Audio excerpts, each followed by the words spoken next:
Hey Curious Connerys, Dylan here. I just want to give you a heads up that during the production of this week's episode, we had a few technical difficulties. And as a result, we had to pull some of the audio from the cameras rather than the microphones. You'll hear it. We wanted to preserve as much of the conversation for you as possible. And we only had our good friends Kris and Tara Hansen in the studio for a short amount of time, so we didn't want to lose any of it. Please forgive any audio-video inconsistencies. We're pretty sure we've got them all figured out for the next episode. With that being said, we'd also like to ask your forgiveness for the delay between episodes. We know it's been long. Both Mario and I have been busy with a number of new projects and jobs. But Connery Curious is as important to us as ever, and we're committed to bring you a new episode every other Sunday for the rest of our run. There's still quite a few films left on the Wheel of Curiosities. We've got a great list of guests lined up, and we hope you're having fun out there with us. Just a reminder that in the episode description, there are links to our social media pages, as well as a link to our Patreon, where you can find a number of bonus episodes and a few other fun features as well. And in return, you help keep the lights on here at the Connery Curious set at the Proving Ground. I've babbled long enough. Let's get to the episode. Stay curious, folks. Connery Curious! Saga! Last Crusade! You'll live twice! And the Anderson tapes! Murder on the Orient Express! You never know what the wheel's gonna spin next! Marty and a woman of straw! And a wounded man in Africa! We are curious of the filmography of Sir Sean Connery. What's up, guys? Welcome to another fun episode of Connery Curious, the podcast where we get together here and talk about all the films in the very delightful filmography of Sir Sean Connery. Dylan Titus. Mario Lima. How are you doing today, brother? I'm doing very well. So it's I feel like that's not the way we usually start it, but that's okay. It's different because we have people here. We do. It's weird. Let's cut to the other camera and have them introduce themselves. Hello, my name is Kris Hansen. And I'm Tara Hansen. No Hey, relation. Hansons. Welcome to Husband Connery and Curious. The first guest in the studio. Yes. It's very exciting. We've had many a guest that is an old friend, but never two old friends in the studio, in our new studio. Yeah, so this The is Proving Ground. This studio is awesome.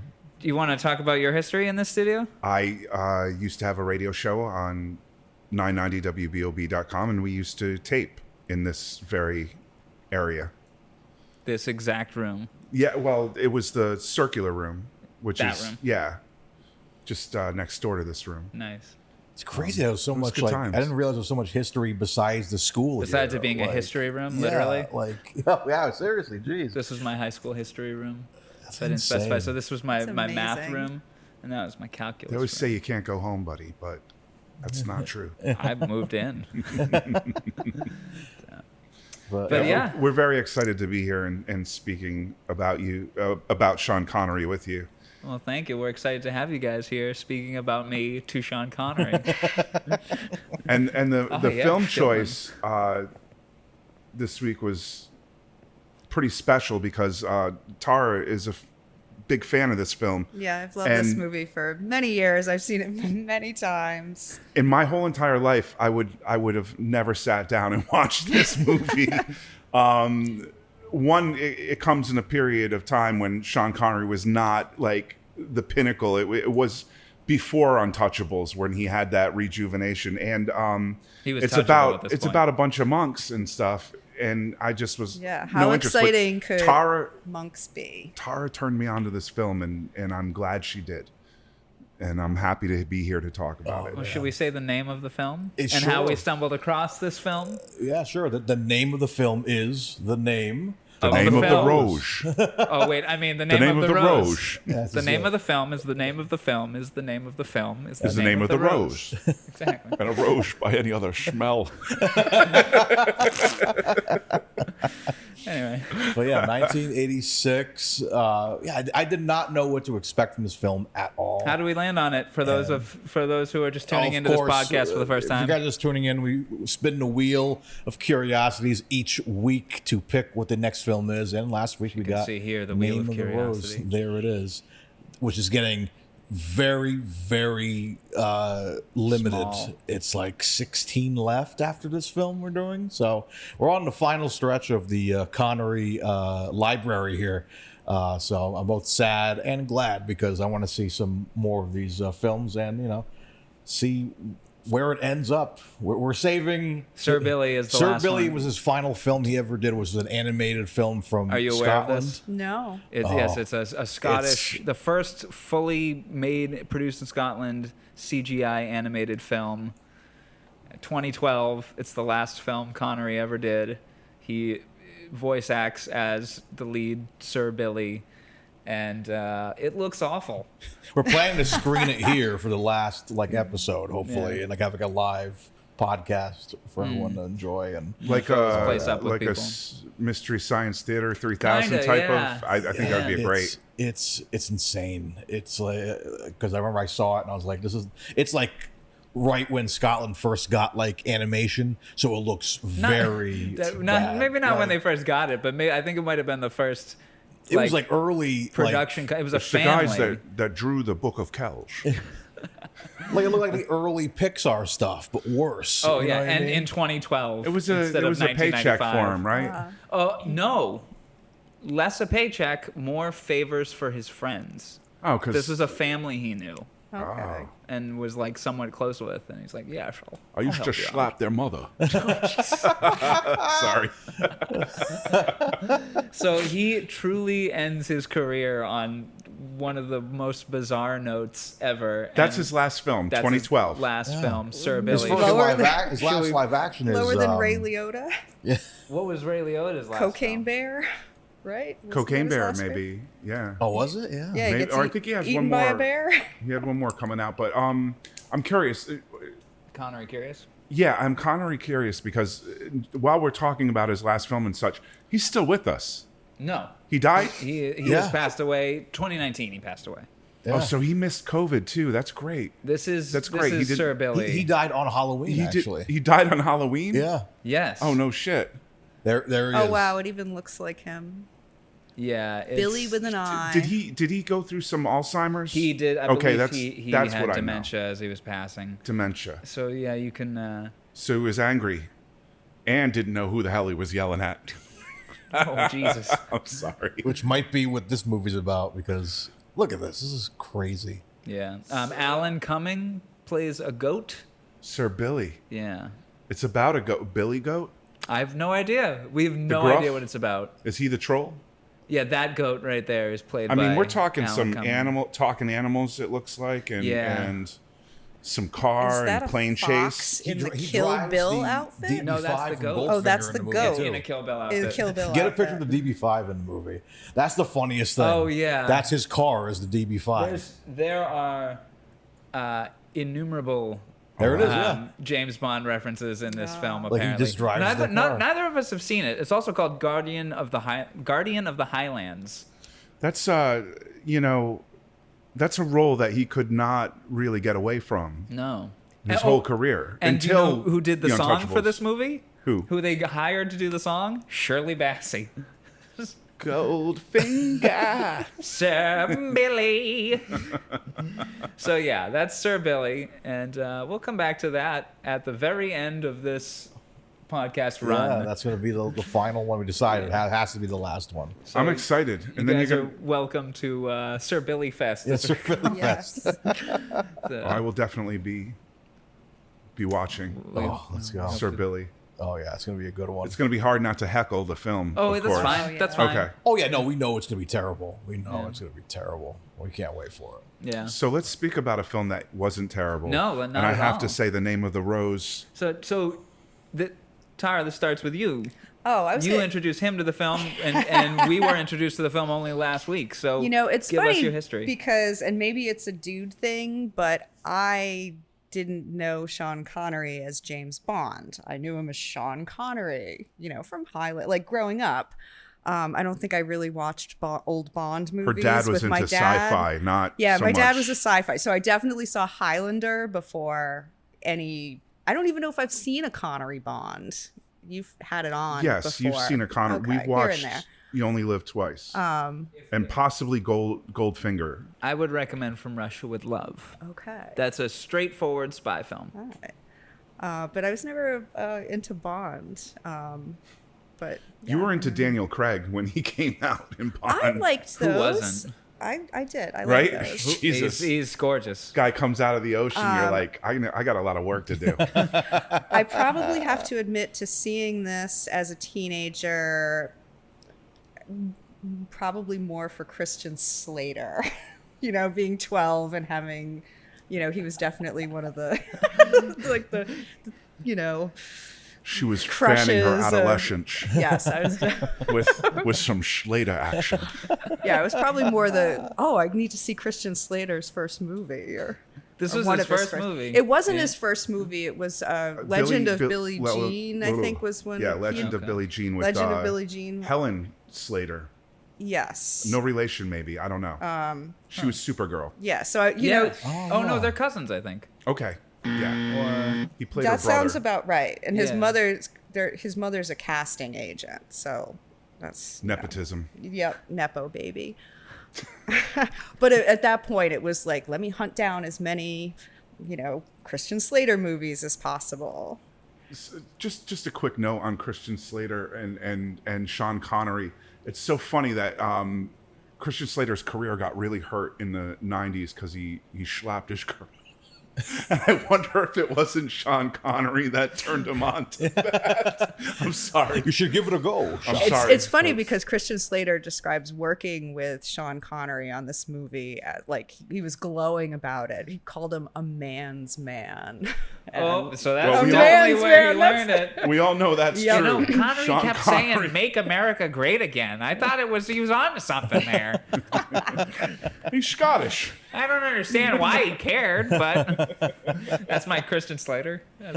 Oh, you got more like Jack, right?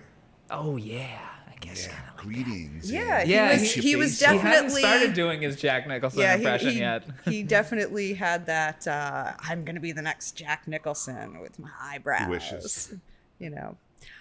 No, but I loved this movie. It was surprisingly. It's based on a book by Umberto Eco. It's funny, you watched it for the sex appeal of Christian Slater, knowing That there would be no sex sex appeal, in and this it movie, just happens. except for one part. It happens Yeah, to have an depending incredibly on what version graphic you sex watch. scene. Okay, It does all have an let's incredibly address graphic this sex elephant in the scene. room because you texted me about it earlier while we were setting stuff up. You guys were discussing it. Let's just get it on the podcast here. The version that we streamed on Amazon Prime did not have a hot and heavy sex scene, apparently, that you guys informed me of this morning. And then you sent me pictures of I your did. television. I sent you pictures off my television because I wanted you to see the dimples on this kid's ass. No. So the funny thing is, we couldn't get Hey, our Kris Hansen, why don't you have a seat on this couch? right. We couldn't get the DVD player to work the other night in our bedroom. So, but I was determined to watch the film from the bedroom. So we found it on Prime. Specifically for its sex appeal. Well, You had to be close to the just bed. so we could, if we passed out, I needed to, We got too turned That's on where by we- the movie. we smoke in the bedroom and watch it, and the sex scene is missing. And then Tara swore there was another scene that was interjected that she had never seen before. I don't think that's true, because I think that the only difference between the Amazon version and our DVD version is a 4-minute sex scene. 4 minutes? I don't know that it's 4 minutes, but the Amazon stream version is 4 minutes shorter than the original. And I think it's got to do with the sex scene, because it happens and then they cut away and then they go back to it. So It's implied, but I grew up seeing it. well, yeah. So Crazy. in the Amazon version, so you guys didn't see the sex. You just see Christian Slater's character Ansel. Like wake up nude. Adso. Atso. Or Adso. He's waking up naked on the floor. rises from the ground. Just Yeah. after you see him get kind of He startled hides. by a Yeah. girl who's also hiding. Yeah. And you assume that she knocked him out or something, right? You Yeah, the assume- way it's set up is like we see She he's stole his hiding in clothes. there. That's revealed that the guard was looking for the girl. She kind of peeks up and they lock eyes, and it cuts away. And then next time we see him, he's laying naked and he's getting up. So like that's what I assumed. Like maybe he got like knocked out by her. Oh, I mean, I put it together pretty quickly. Well, yeah, I'm like, well, 'cause the he- dialogue of after. course, the whole first part of the movie is about like repressing sexuality. So as soon as like he wakes up nude, I'm like, oh. But then why wouldn't you at least like show us like a cut version of it? Just like frame it so you don't see his ass or something, like or whatever. Like at Is least it awkward? Well, the thing is, I think the reason they cut it out was he was 17. He was a minor. Okay, The so woman that makes was sense. in her 20s. Okay. Amazon, they might have thought that a little like, ugh, even though it was made in 1986. Well, we're not gonna punch it in here. No. We don't usually punch in clips. Maybe on Patreon. Well, so the version of the film I have pulled up right here is the DVD version. So it's a little bit lower quality. So that's why we wanted to watch it on Prime, because it's in HD. HD, yeah. So little did I know what I was missing out on. Yeah, But if we need to pull up clips, It's we've got it pretty here. graphic. Tara was talking. There's a scene where the camera goes over the girl's head, and you can see directly down both their torsos into like Their torsos. Torsos, yes. Yeah. Blah, blah, blah. No, but Into their your pubis hairs and phonetical stumble actually works because their souls are now torn. yeah. Anyway. Yeah. Sorry. And I think it's makes it's incredibly well acted in terms of the two characters. well, there's not It's much not development very for her. dirty or Except for her, because she she's doesn't physically serve, dirty. She is physically dirty.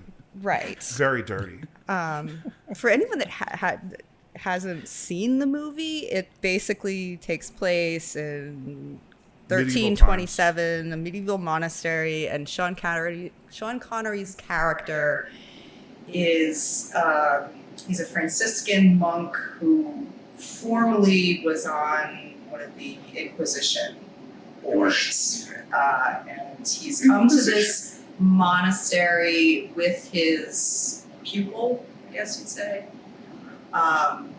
And he's meeting other Franciscans there, and They're arguing going whether to argue Jesus was poor. with the Benedictine monks on the poverty of the church, like whether the church should be poor or, continue to collect wealth and distribute it. Which we know who won that. Is that just? I was under the assumption that was just like the goings on of the church, and he was called there to investigate the murder. No, he was That going just there to argue happened to- on behalf he was of arguing on behalf of the Franciscans. the church not collecting money and being like Yes, which the legit. Franciscans believed in the poverty of Christ, and that the church should be poor too. And the hunchback in this film, Ron Perlman. Ron Perlman, I've got some notes about this. he makes a comment. He says a word which has to Intensi do agite, which is a rallying cry for, they were another sect. heretics, another sect that also believed in the poverty of the church, but they actually killed They killed Uh, rich. the Yeah. rich, killed bishops, burned churches, looted. Yeah, and that guy's hiding out in the monastery. Yes. And all the monks they now. show him pity because he's different. Yes. A bit special. Because I little love bit what a special. performance from Ron Perlman. Have you ever seen him in a movie where he didn't give such a performance? I mean, the guy's a gifted Yeah, like the so character actor. different too, because was he dubbed at all with the different languages? No, he, No, was, he told, did that he was told to make it up, and he speaks. What a languages. different voice too, because I know him as he was just Optimus Primal in the last Transformers movie, and Hellboy, his very deep voice and action hero, and hearing him in this is very different. How old is he in this? Dude, he was in a sitcom. Not a sitcom. Beauty and the Beast. He was in a with Linda TV show Hamilton. with Linda Yes, Hamilton. the Beauty and the Beast Beauty and the show. Beast show. And, yeah, he's been in all kinds of stuff. I kind of want to do a Perlman Curious now to see So his collection. he was 36 in this film. Okay. Wow. Wow, I thought he was younger than How old is he now? He's up there. He's now. old now. 50, so he's in his 70s. He's still going too. He's still doing stuff. What an amazing performance from him in this film. Yeah, so when I saw him I was like, is it the Ron Perlman? I saw him. in the They all gave really good performances, and they the look of everybody, it's so morbid. I mean, this is it's a real ugly film. Yes. Well, the director actually said, "I want the ugliest mofo's in this Oh, monastery. They're I've got some kind of note about that. I got some something, nasty There's prosthetic nothing teeth sexy to go about that in. film No. except for the one sex scene, and that's No, they do a great job of recreating just the feel, like everybody's indoors Showers don't talking and you can see the condensation. You know how cold it is there, and yet the Franciscans are wearing sandals. Like, Right. You know, it's just a very And Yeah. this poster makes it look like a comedy. oh Yeah, wow, it looks like Monty Python or something. Who's gonna investigate this murder? Me? Oh, that had to be the American poster because it was a flop at the box office Oh, I here. can It was a imagine. European hit, and it revived his career enough so that the next year he got the role in The Untouchables and won an Oscar for that. This movie should be called The Unfuckables. damn straight. Yes. Now let's. So it opens. They're traveling to this monastery. Which, sorry to interrupt. We always make a note. 1 minute, 26 seconds is our first time that we see Connery. Yes, I got that one. Okay, continue. What happens in the first minute? He's on the horses and they're Oh, right. approaching the. Granted, it's from a distance, but once you realize it's him on a horse, I backtrack when you first see Very, it. very Star Wars-esque. Remind me of the beginning of episode 1 of Qui-Gon Obi-Wan going to see the traders. We're just gonna get this out of the way now because I'm gonna forget about it. This movie is so fucking Star Wars. It really This movie is so Star Wars. George Lucas And must very have watched. Batman and Robin in some cases too. Yes. They're solving a crime. Well, this came out after Star Wars, Yes. so Yeah. they Now were replace probably watching Connery Star with Wars. Adam West and replace Adzo with Burt Ward. Yeah. And In the Batman episode. and then also you could replace him with Qui-Gon and Obi-Wan. Yeah, it just felt like. Yeah. Just no real violence, though. You No. know? And that's something that's until the Inquisitors show up. But it's Which supposed we'll to get be to. like Sherlock Holmes and Dr. Watson, right? Like Watson follows him around and asks him questions and writes down his stuff. I mean, it's very similar. Yeah. Plus, he's William of Baskerville. Yeah, the yes, Hounds of that's- yeah. Baskerville. It's kind of implied Yeah. that he's like a And Sherlock it is a Holmes. mystery, isn't it? Yeah. But it did have a very Star Wars Jedi feel. At least I was getting that maybe George Lucas took a lot of inspiration from this film for like the stoicism that because if we were talking about the prequels earlier, you know, consider them canon or whatnot, but there's some really powerful stuff in there. I was explaining to my mother earlier in the week. My sister and I were explaining to her how the allegories of fascism in the prequels mirror both the stuff that George Bush, George Lucas was writing about the Bush administration, but also now post Trump, and there's some powerful stuff in there, And the and Jedi are always kind of very Catholic in a way. You know what I mean? It's I feel like George Lucas probably threw a little bit Jedi from this Church, you know? It's crazy. Yeah, it's like, film. I sense an unusual amount of fear for something as trivial as this church dispute. yeah. Anyway, all right, that's that. Yeah, so they come in to argue, for whether, the church should be poor or not, and they're prepared to do that, and yeah, a mystery unfolds. There's a death. A death occurred prior to their arrival at the Abbey, and the abbot lets Sean Connery know that there was unusual circumstances. It seemed like the The young window- translator fell from a window that was locked. And so, of course, being the time that we're in, the devil is suspected or unseen forces. And of course, within a few minutes, the intellectual, monk was a has been like, suicide. oh, no. Oh, fell from a different window. yeah, Yeah, because he has jumped some off this place, understanding. or he got pushed, or Yeah, but he's looking at What are you doing, Other- Brother William? I'm dusting for French. Go away. yeah. it's funny, his Oh, character yeah, immediately. plunge to the lab. Immediately, you realize that his character doesn't really think anybody is smart. Yeah. He's just like, no, that's not what happened. He's just like anything that's presented. I already know the answer. Yeah. It's kind of funny. He's very, very Poirot in this film. He is. Ah. Mario made this for me. Yeah. This is the only religious shirt I really had. It was like, oh, you know? Almax. supermarkets. All hail Almax. He's showing up to. Now it hit me. I had asked that he was not showing up to investigate this crime. Merely, the crime happened on his way there. Yeah, on his way there. And Because of course it takes place in the 1300s. They're not gonna. We've got a death here. And you gotta understand- get down here and investigate it. there's a little bit of dialogue that, you know, he used to investigate stuff and he doesn't do that kind of work anymore. It's like, dude, this is classic storytelling, right? Like Sherlock Holmes kind of thing. Like, I'm retired. I don't do that kind of work, but I'll look into it. Right? You know? Well, that's Poirot.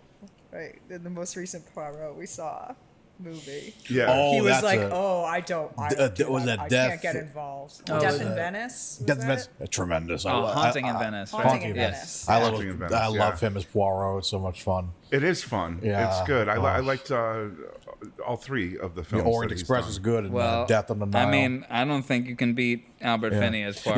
we Like, love the Connery version too of Yeah, Orient. have you guys seen that Albert one? Finney 1974? is brilliant in everything he does. The Murder on the Orient Express. You've seen that version? Yes. Yes, it's phenomenal. That's a phenomenal. That's one of our film. highest rated films on this podcast, I believe. Yeah, I think if we were to do our ratings right now, it'd probably be number one for me. Honestly, it's up there. For It's Sean really Connery good. films. Yeah, Yeah, it's yeah. What a that, cast too. that and Last Crusade, I think, is up there. Yeah, and Highlander and maybe Sword of the Valiant. So we love Sword. I took issue with Last Crusade.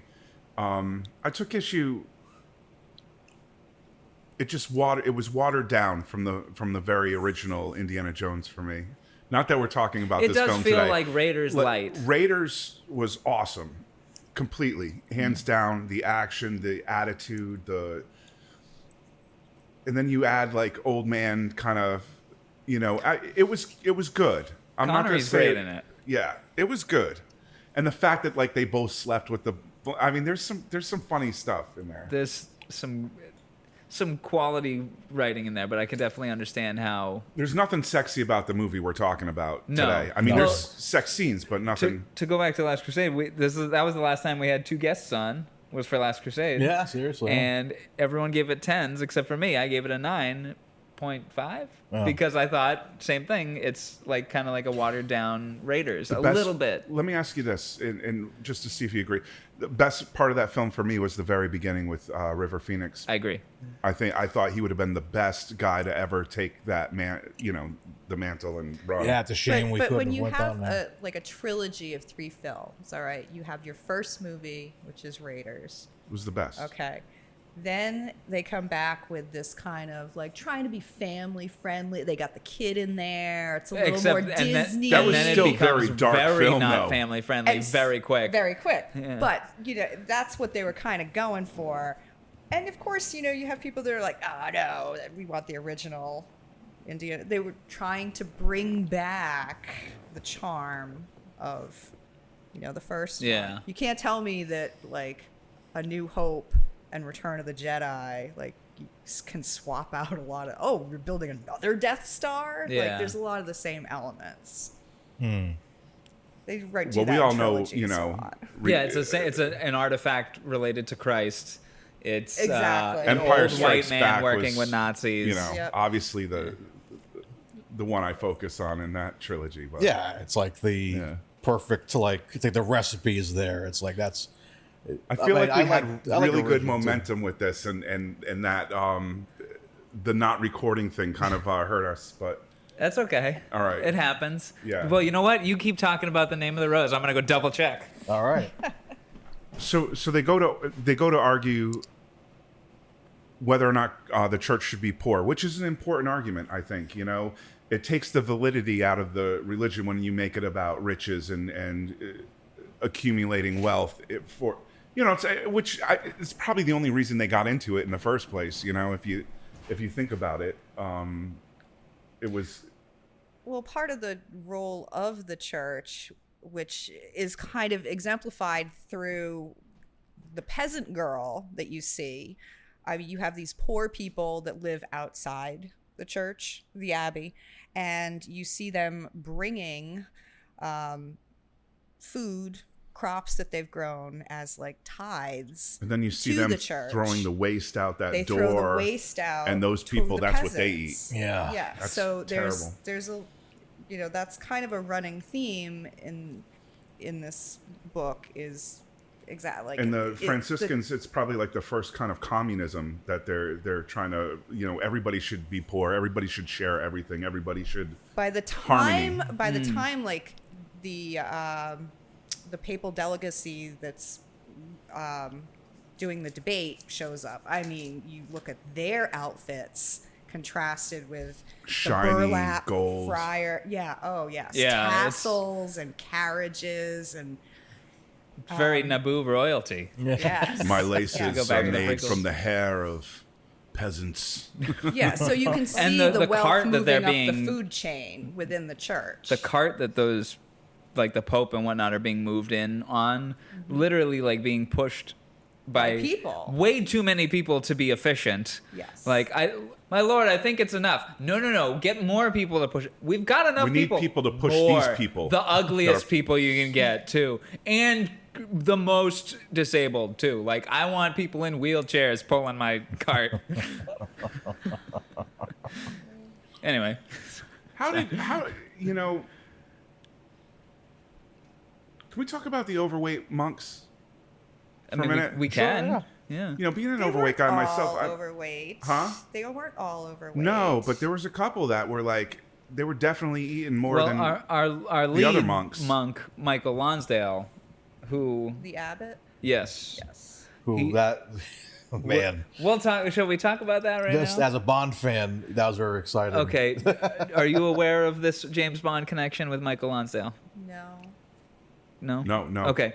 So, 1979, the James Bond film that comes out is Moonraker. Stars Roger Moore, and the villain Hugo Drax is played by Michael Lonsdale.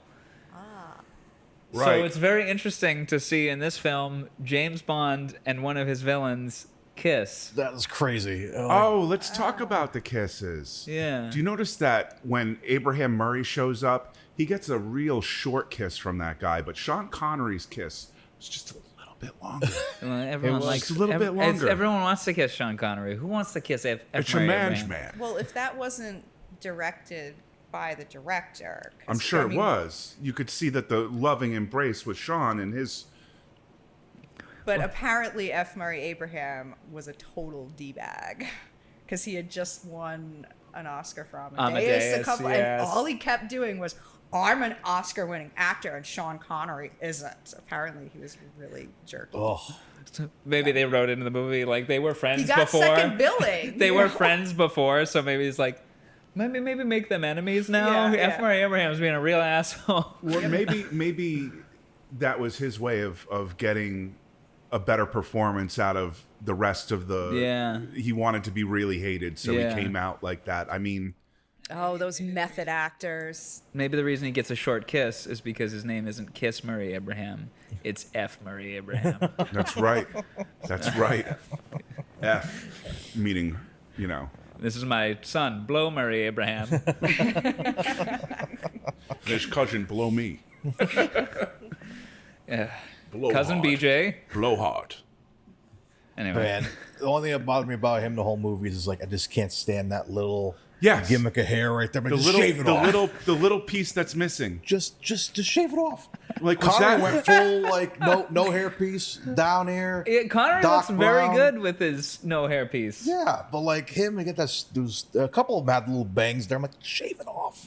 Yeah, there's Like, it's jeez. like this little line, and then it stops right here, Yeah. or right here, and it's like, did they mess up? Is that It looks funny on Michael Lonsdale. It looks really funny on Kristen Slater that they just kind of like put a little pasta bread bowl hole on Yeah, his just give him a head. little, Like he's yarmulke. got plenty of his hair. But it's just like you just want to put some pasta in there. was that the was that a, you got to wonder what that style was and why they did that. Is it like the samurais, or is it like just to make them make Because themselves look less some of them appealing? had like the full, almost like bird nest type situation going on, and then some were kind of. It's kind of like you earned your bald spot, like you know.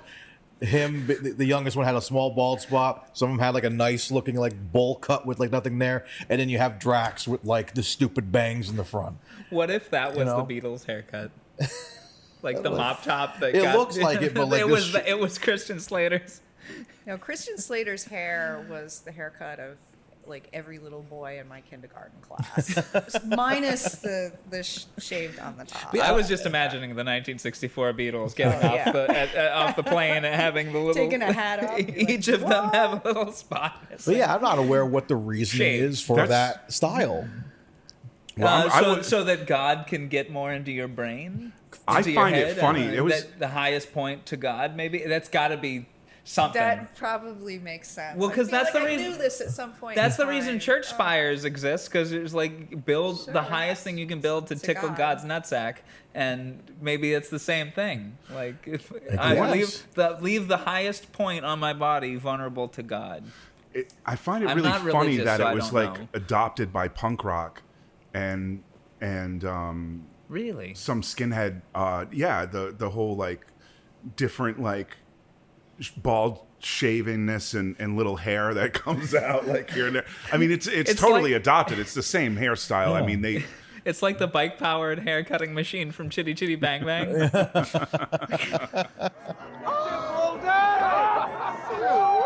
What you done? Give me a mirror. Let's have a look. A mirror? I guess I'll go home and get you one. Tara laughs, but she's never seen that movie. Never seen Chitty Chitty Bang Bang. No, but for some reason my brain just went to the Flowbee. Do you remember the Flowbee? It was the hair cutting device that you attached to your vacuum cleaner. And it was like a tube. What? And Yes. it sucked your hair and then and you cut. like cut. commercial. Yeah. Oh man.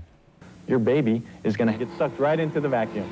100%. How's it looking? Looks good. It's humanly impossible to do with scissors. Cut that in, Dylan. Glad I never tried that. You know, the Flowbee.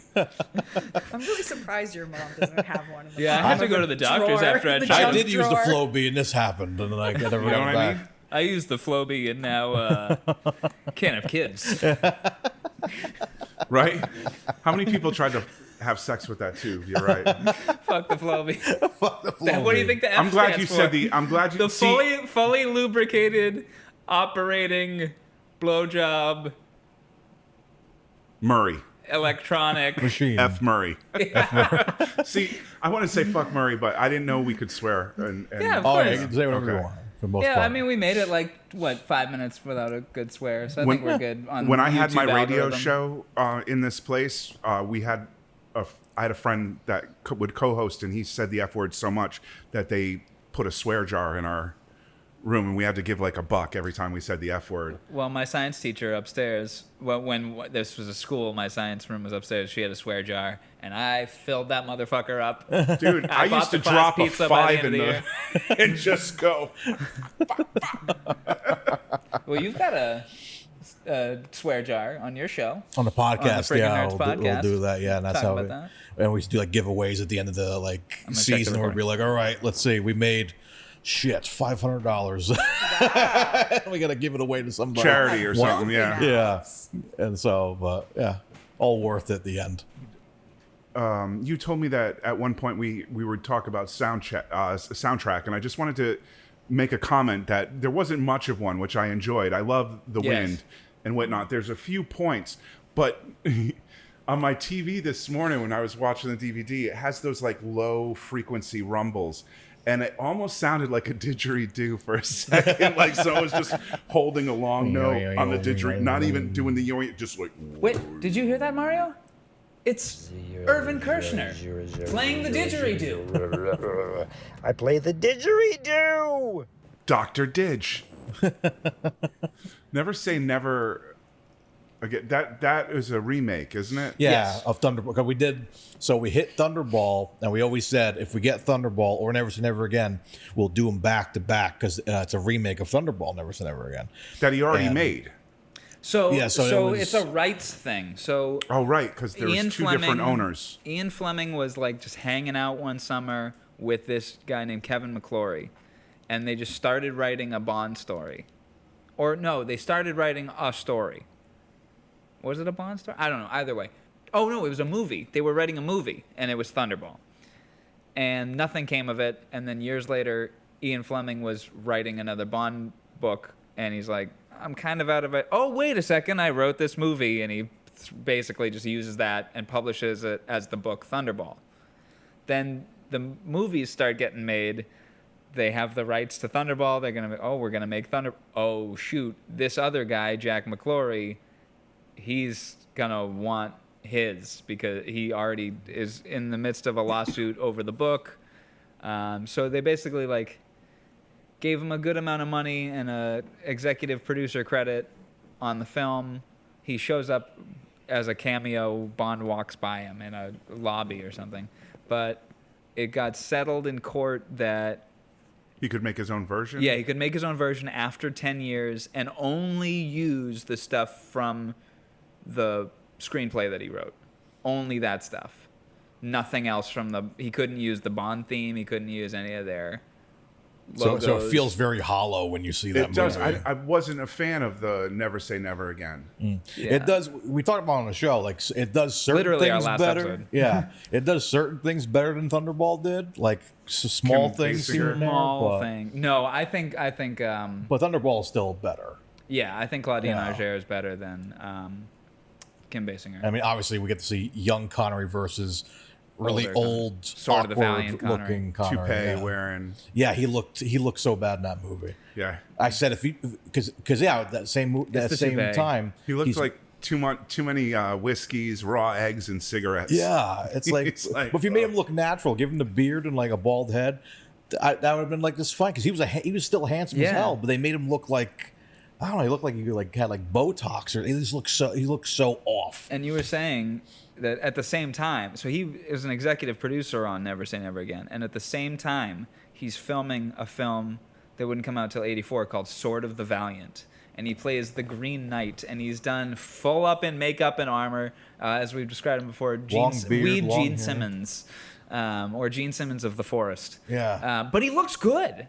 Like. You can tell that underneath that makeup and armor is like a really sexy man. But in Never Say Never Again, filming at the same time, he doesn't look as good. So, yeah. Oof, wow. As James Bond. You think he would look better as James Bond than the Green Knight? I'll say somehow he looks better in this film than he did in He looks great in this film. He does look great. He looks like himself. I think he's very appropriate looking for the part. Yeah, someone that looks old enough to have, been on the Inquisition, and and of all like, the other I'm done with that, and just him amongst all the other monks are like he's like the best looking guy, you know what I mean? Over there. Oh yeah. It's like amongst the monks. Well, it's only the attractive young monks that die at first. Right. The two first monks that die. Do we know how old he was at the filming of this? I'm thinking of the opening of Tropic Thunder. With the fake trailer with Robert Downey Jr. and Tobey Maguire. From Fox Searchlight.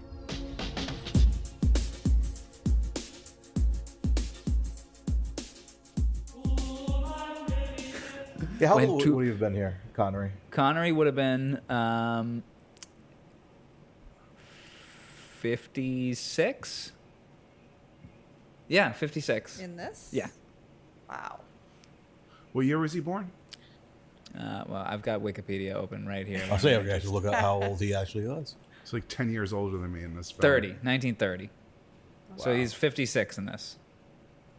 Wow. He looks great. Yeah. And I think he looks better in this film than he looks in Untouchables. Yeah, it's totally. Untouchables, he's supposed to be like a little bit schlubby, 60 or 70, right? Yeah. Retired, beat and cop Irish. Oh no, he wasn't retired. He's still a beat cop. And Irish with a Scottish accent. Oh, we'll talk about that. I think that's the most of any films? character I could think of. The Untouchables? Like the Untouchables. Yeah. He's like... I think I gave a 10 to the in Last Crusade. Yeah, because we rate that at the end of the show, how thick his accent is. And I have to say, in this one, he really made an effort to pronounce his S's. I honestly, there's a couple of moments, but he really, I don't know how carefully you listen to the dialogue, but when you put that in front of me like that, I would have to judge his. Do we want to hear a line from him? We can if you'd like. But did you notice how few books there were on the scriptorium shelves?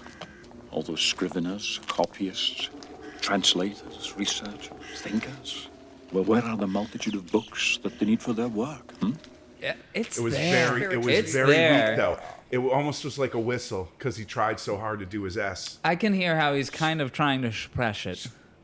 Yeah, he is. I'm telling you, throughout this whole film, he was trying to suppress it. Well, while we're on it, do he we was. want to just rate the SH while we're talking about it? Yeah, I might as well. We'll skip that rating for now. Let's get into it. It's there, but like, yeah, suppressed. I think it's like right in the middle where it slips sometimes. I'm gonna say it's like because you're never really gonna get below 5 on a Sean Connery movie with the SH.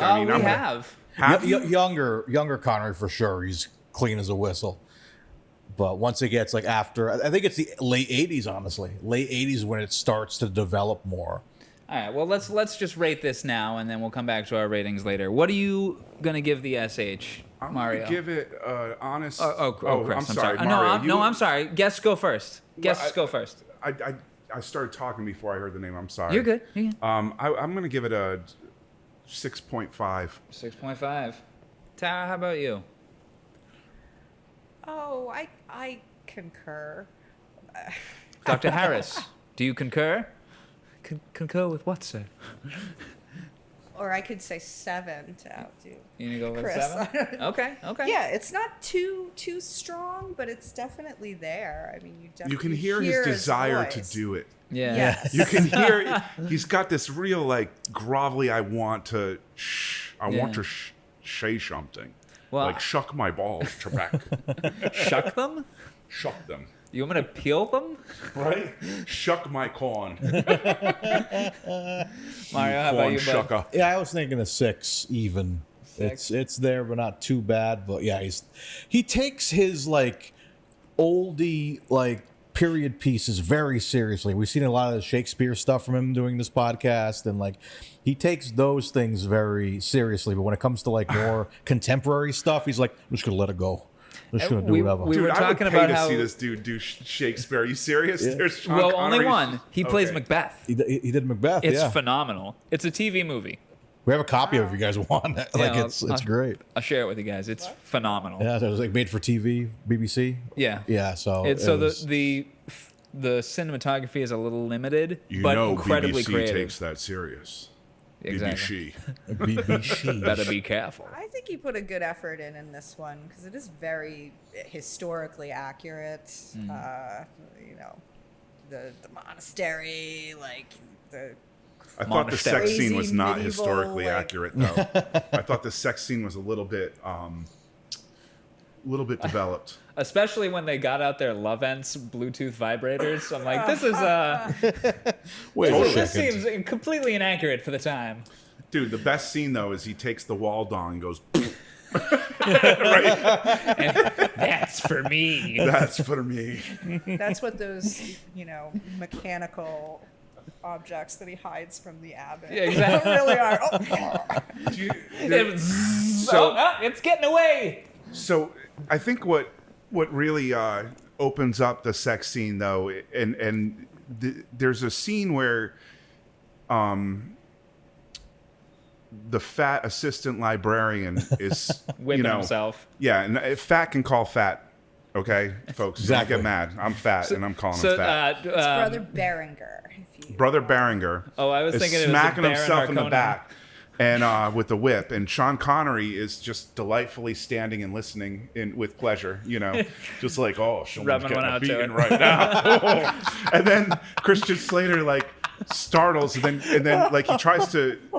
Sean Connery tries to comfort him, then move away, and he grabs his arm to snuggle, like as of reaching out for him. Tara would say the analogy of a mother, like Mother. Yes, he was looking for nurturing. We know that Adso is the youngest son of the Baron of Milk, which means he comes from title, and yet he's been probably shoved off to the clergy. Like, we don't know He was Atso's annoying. history for being Atso, there. but it sounds like agile It the whole does. time. It really does. That's where he messes up. Yeah. Okay, his well speech. let's wrap this up. I'm gonna agree with you, Tara. I'm gonna give him a 7 on the SH. But let's think about it though. He says Atso, Achel. Atso Asshole. throughout the whole movie, and it sounds like asshole Agile or or agile. asshole. So, Yeah. I might want to change my 6.5 to a 7. Yeah. Okay. There you go. All right. Essentially, we don't know the actual name of one of the characters because of how he speaks it, because of his S track. And he changes it the whole time. It's like every scene, it's a different, Ashel. Oh my God, Mario! Look, what the film he did right before this was. Sword of the Valiant. Oh, what Sword of the Valiant? Look at It was that. the Green King. I honestly, you said that name, and I'm like, I feel like I've seen I that hope you one. have. Did you guys watch the Did you guys first do night? the Robin Hood one? We The haven't Robin done it Hood? yet. And I know Kristen Slater's in that was too, the second right? episode. Oh, Yeah, no, first I was episode, talking second about the one episode. with Katharine Hepburn. That's a Oh, good Robin one. and Marion. Yes, Yeah. we've done That's Robin the and Marion. Lancelot, Richard Gere. Richard Gere. That's in it, First yeah. Night. That one's really good. That's a thick SH in that I liked movie. First Night more than I liked Come Robin watch. and Marion. I liked Robin and Marion. That was really good. Especially Robert Shaw. He was great in that. Yeah. Robert Shaw. Which actually we got from Russia with Love, which has Sean Connery, Robert Shaw, and a score by John Barry. And Nicole was the guest on that. She spun the wheel and landed on Robin and Marion, which has Sean Connery, Robert Shaw, and a score from John Barry.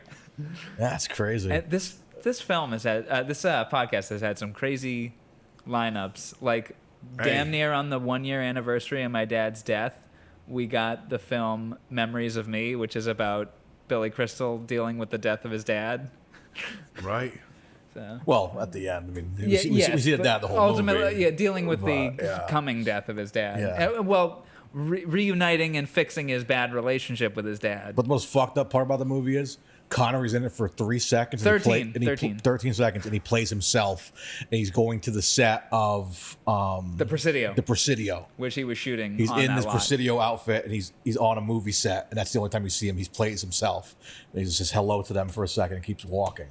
And I was like, and we still covered it. We're like, fuck it. 13 seconds, we're still going to cover it. And hold on, let's go to our ratings. You can see Memories of Me. What did we give it for the film? 10.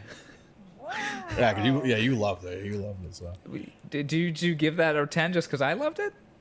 I think we both enjoyed it a lot. I got to Okay. re-listen to that episode. We'll see what Okay. we said. Best 13 seconds. Yeah, but It's a great cameo, and Yeah. it was a really good movie. Like I cried. it was like a Stan Lee cameo, like in the Marvel movie. Like just showed up. Hello. I created these characters 50 years ago in a Spider-Man. comic book. Memories of Me. Dr. Octopus. Dr. Lobster. Because the dad's dressed as a lobster. Oh yeah, that's the most funniest part. He's just a lobster talking to Sean Connery. He's in a lobster outfit. What an It's honor. great. The joys that this podcast You has might brought think us. this is the weirdest thing that I've ever happened to me. Could have been worse.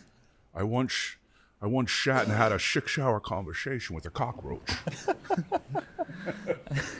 Let's go to my next note. Yeah. Rent? Rent? Oh my God, yeah, Mr. Dickovich. Mr. Dickovich from the Spider-Man Speaking of movies. Stan Lee cameos. Yeah. Which one is he was the guy. He's right at the beginning when they first get He's there. the last murder. He has that big mole on his face. We have a The picture of him. herbalist? Yes, Yeah. he's the one that is trying to steal, or not. He's trying Flesh to like. could be he's tr- tempted. What was that? guy? The flesh could be tempted. Yes. Oh yes. yeah, him. yeah. Yeah, he was Peter But they Parker's weren't gay, landlord. dude. No and- homo. Don't worry. Yeah, no homo. Yeah, It's so weird. Right? Yeah, for God, no homo. But they were Yeah, kind he's of been no in a homo. lot, but I'll God. always know him as Peter Parker's landlord in the Sam Raimi Spider-Man movies. Yeah. That's So, right. like, That's yeah. right. He was. So yeah. it's like, And he so had You are the the daughter. nice- He you are had the the nice daughter flyer? like that it was supposed to be a love interest kind of, but then they kind she of looked threw like it she away. could have been Spider-Man's sister. Yeah, Tobey Maguire's sister. I mean, they looked almost just alike. That's Yeah. who. landlord's daughter. Honestly, though, that's who we should have ended up with because she Was the brings only him one there cake for him. and genuinely shows him empathy. You hear that, ladies? Except you just after got to bring his Dylan some dark cake. side in what was the third movie? Even when it was a the- dark Then side. she's super turned on. 'Cause Yeah, she's she like, makes some wow, cookies the and nerd stuff. is all sexy right now. He's oh leaving my on the payphone. lord. He's like, hey, go make me She some didn't more. see him Go get me dance more down cake, the woman. street, And she's like, yes, sir. Yeah, Jesus. It's You've never walked down the street and danced. to James Brown. With finger Not guns. only James Brown, but the best James Brown. You've never walked down the street and danced to James Franco? No. No one has. And did these, like, gun things. Yep, the gun things. I'm going to go give another check. Continue. But yeah, Mr. Dickovich. Yeah, seeing him was hilarious. So I always love seeing there's a couple of interesting cameos. Who else? I forget the guy's name. It's really hard to notice who these people are when they've got like half their head shaved and they look completely ridiculous, you know? Although, what's his name that shows up at the end? He has the mustache. I can't think of the actors. He pulled up the cast. Yes. On the IMDb. I need to see their faces too. But he's the guy. He's been in so much. A lot of guys in this film. Oh, Elia Baskin. There he is. That's who. Look how badass Mr. Dinkovich looks. If you didn't notice, the picture from IMDb is the picture we have here on the mantelpiece, because it goes back to a film, another time, another place. It's very good. There he is. F. Murray Abrams. Yeah, him. Okay. Yeah, seeing him, I was kind of like, I didn't know his name, but when you see his face, I'm like, oh shit, him. Fuck. Like he's been like everything. Fuck Murray Abraham. Amadeus. But yeah, seeing some of those people, it's like, it's weird to see them like with their head shaved and it looks so different. Ron Perlman was almost unrecognizable until we actually saw him. For the longest time, when I was a kid, I didn't know what Tim Curry looked like because everything I had seen He's of it. wearing some kind of prosthetic. Heavily, Ron Perlman, same way. It was Really, years before I actually knew what he looked like. Yeah, he's got a very strong face. The reason why they made him Hellboy, like he has a very strong like jawline. He looks, He's a good casting for Hellboy. As soon as I heard him, Optimus Primal, I'm like, yeah, I can see him with a very strong. Was he in Planet of the Apes? I feel like he would have been a strong primate in that film, like CG'd his face a little bit. You know what I mean? He has a very strong jawline there. I could be wrong. I don't think he's in one of the Apes It would be the 2001 Planet of the Apes, right? Is that what you're thinking of? With Marky Mark. I think he might Ice be. Pirates. That was a good movie. Not. No, he's not. But it was okay. He's not. But yeah, you think he would be. And honestly, if the MCU had started 10 years earlier, he would have been Thanos. Fuck yeah.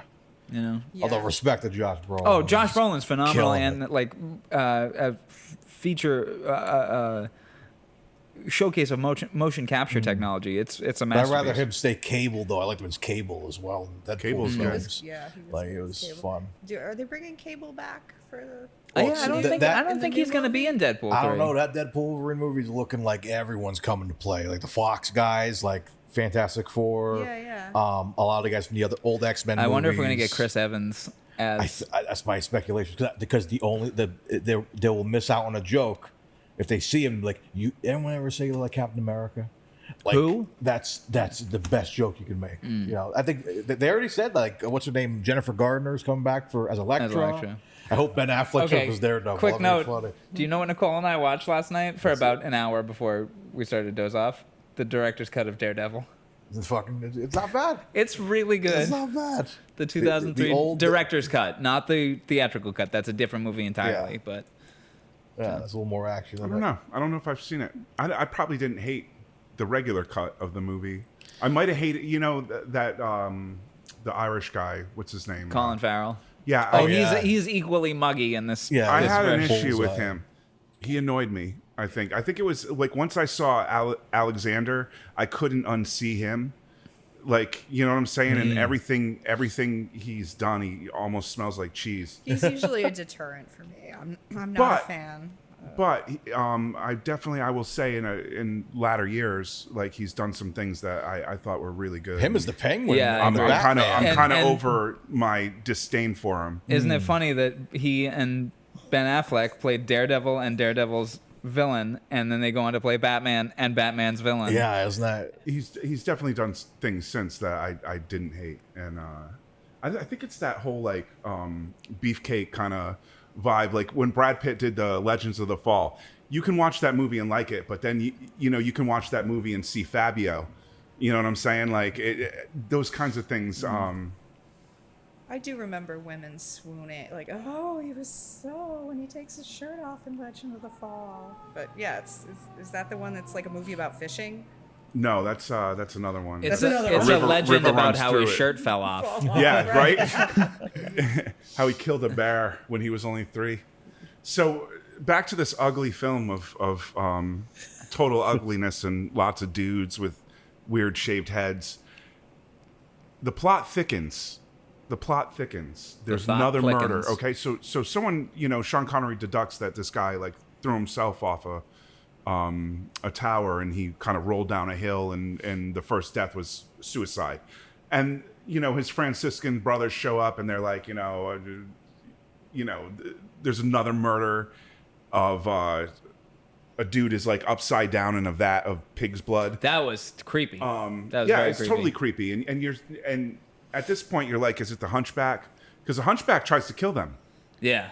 He drops there's He a pushes scene. a stone. Yeah. Prior to that scene, there's a scene where they're inside a certain part of the church and there's all this like satanic kind of decoration and carvings. And I don't know why churches have that shit, but there's a lot of like evil looking statues. You got to do something before the internet. That's when you get your introduction to the Hunchback, Ron Perlman's character.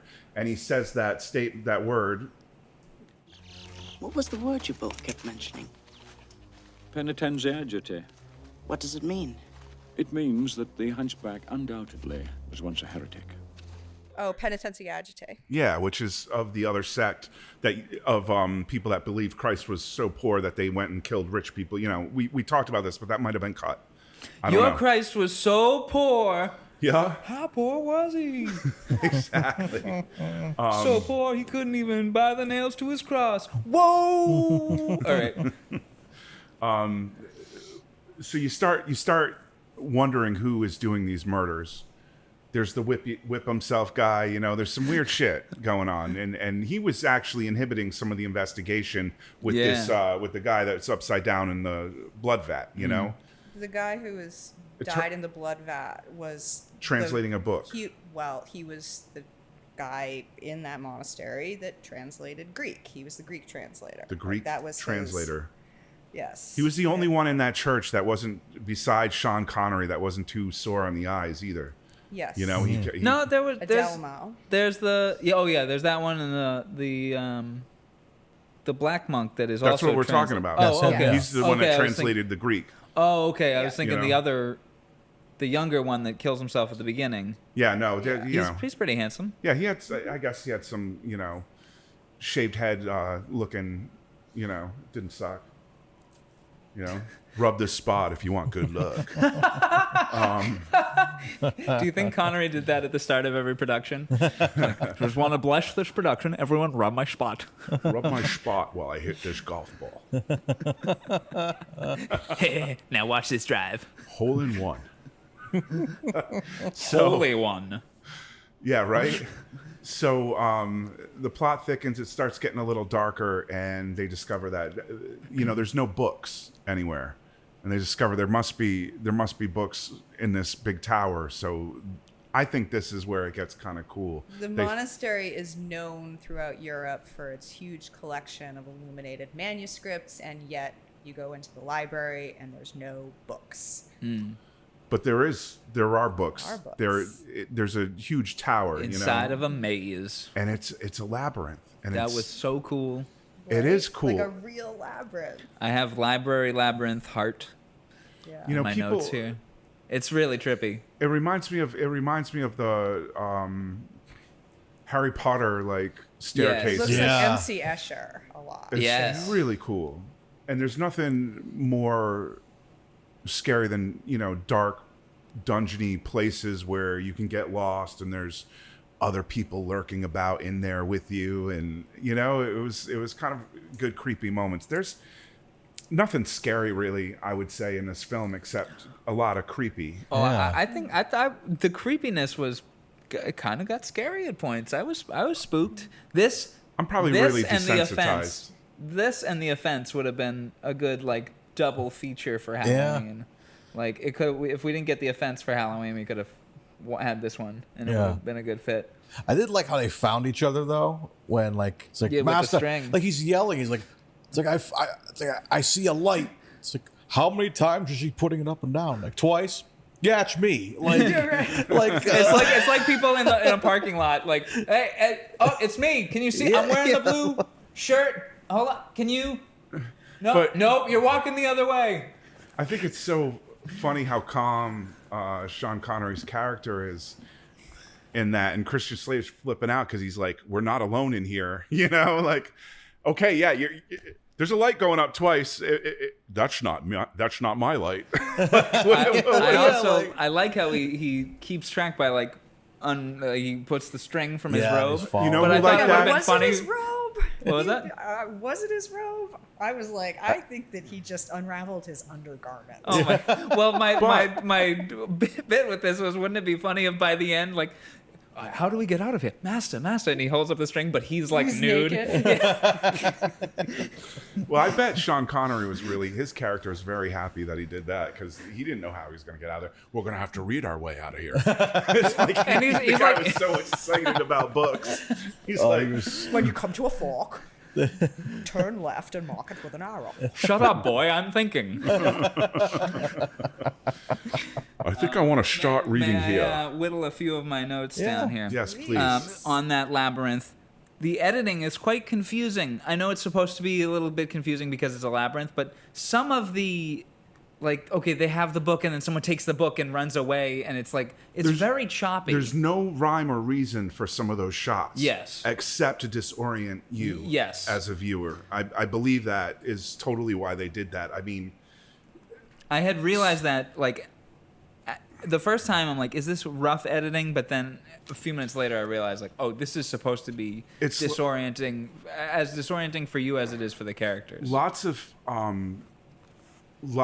splicing movement with stills and stills of rooms you've seen, rooms you haven't, and you know, like by the end of that, I don't know where they are. You know, I don't know where they're going. Or showing one thing, but something else is tricky, happening. yeah. So, which brings me to my next note. I want to play this scene here. My next note is piss bowl trick. This shot. Did anyone think that it was Christian Slater peeing into a bowl? It looks like it totally looks.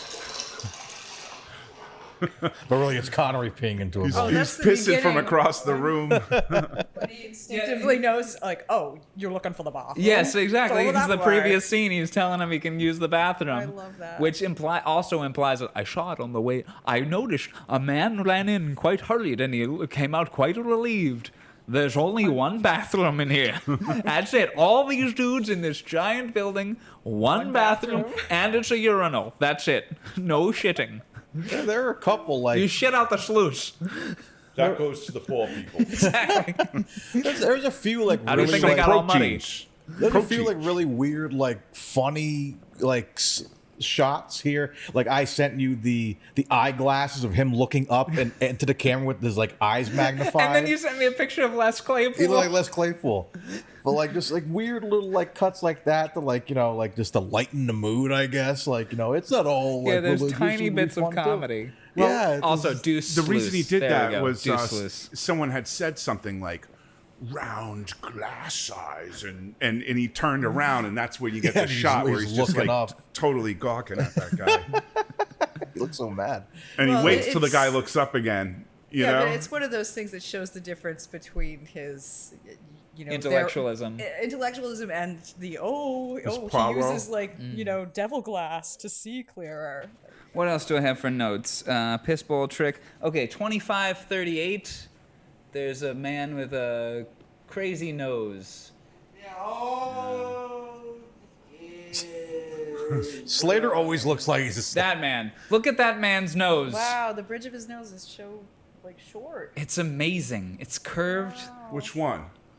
And how short There's two his noses. You're forehead talking. That's true. Yeah, Yeah. look at the bulge on the other side of his forehead. His eye is definitely fucking weird. Yeah. If he turns his head just slightly towards us, we are gonna see a droopy face. Forgive us, sir. Whoever you are, actor, sir. We're just fascinated by your look, sir. It's Except like that's what they were going for. Yeah. Was weird. it's a bumpy Eddie Vedder. Like, And, of a cast filled with those people, Eddie Vedder had that's a the cool one that look. stood out the most to me. He looked weird. So much so that I had to take a note of it. A note of this man's nose. Slater's accent. What do we make of Christian Slater's every time accent? he says the word God, I cringe. Sorry. What's he say? God? God. God. My God. And then you have Sean Connery. I who's want a God. chicken sandwich. And then everyone else God. is God. Like, God, give me a chicken there's a sandwich. lot of- I want you to hold the chicken. It just stands out. I want you to hold the chicken between your knees. It's what? Sorry, that's some Jack Nicholson shit. I will say Christian Slater's accent is as appropriate for this movie as Kevin Costner's accent was for Robin Hood, Prince of Thieves. Watch, I bet. You guys are going to spin the wheel for us, and I bet we're going to land on Robin Hood, Prince of Thieves, because it'll be Sean Connery and Christian Slater. Oh my God, that'd be tremendous. Dude, that movie, they weren't trying to make a actual like Robin Hood, like historical accurate. They were trying to make a Hollywood like fun picture, like an Errol Flynn, romp. Although Errol Flynn had the correct accent, I'm just saying. Huh. Well, I'm excited Kevin to watch Costner's it. Chicago Robin Hood. He didn't have the correct accent. He had that accent that Hollywood all had at that time. Errol Flynn? Errol Flynn? He's Australian. He did the English accent. Yeah, but it was that Even in Captain Blood. transcontinental accent that a lot of the... Oh, yeah? They all trained Is that what you're saying there? Meh. Meh. That old Does school this shit. film remind anybody else of Alien 3? Oh, wow. The fact that there's a lot of men, Religious men that are disturbed by the presence of a woman, facing a threat that's basically compared to the devil in their eyes. I haven't seen Alien 3 in a long time, so. Alien 3 is a really good movie. I actually watched it recently. we know that film. Really? well. The director's cut, I'm sorry, the assembly cut is the better version. Okay. But I watched it with the kids, and I mean, I remember seeing it in the theater, and that was early David Fincher. that was his first film, man. I'm not saying you're painting a broad stroke trying to come, because there are similarities in a sense. Now, wait a minute.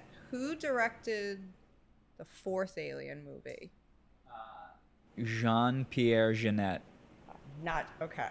Not So it wasn't not- Jean-Jacques Arnaud. No, Jean-Pierre. Okay, that guy. He directed then. Amelie. Yes, and he also did City of Lost Children, Yes. Delicatessen, both with Ron Perlman. in Yes, it. and it's a big Ron Perlman. Ron fan. Perlman's in Alien Resurrection as well. Yes. Which someone said, has Ron Perlman ever given a bad performance?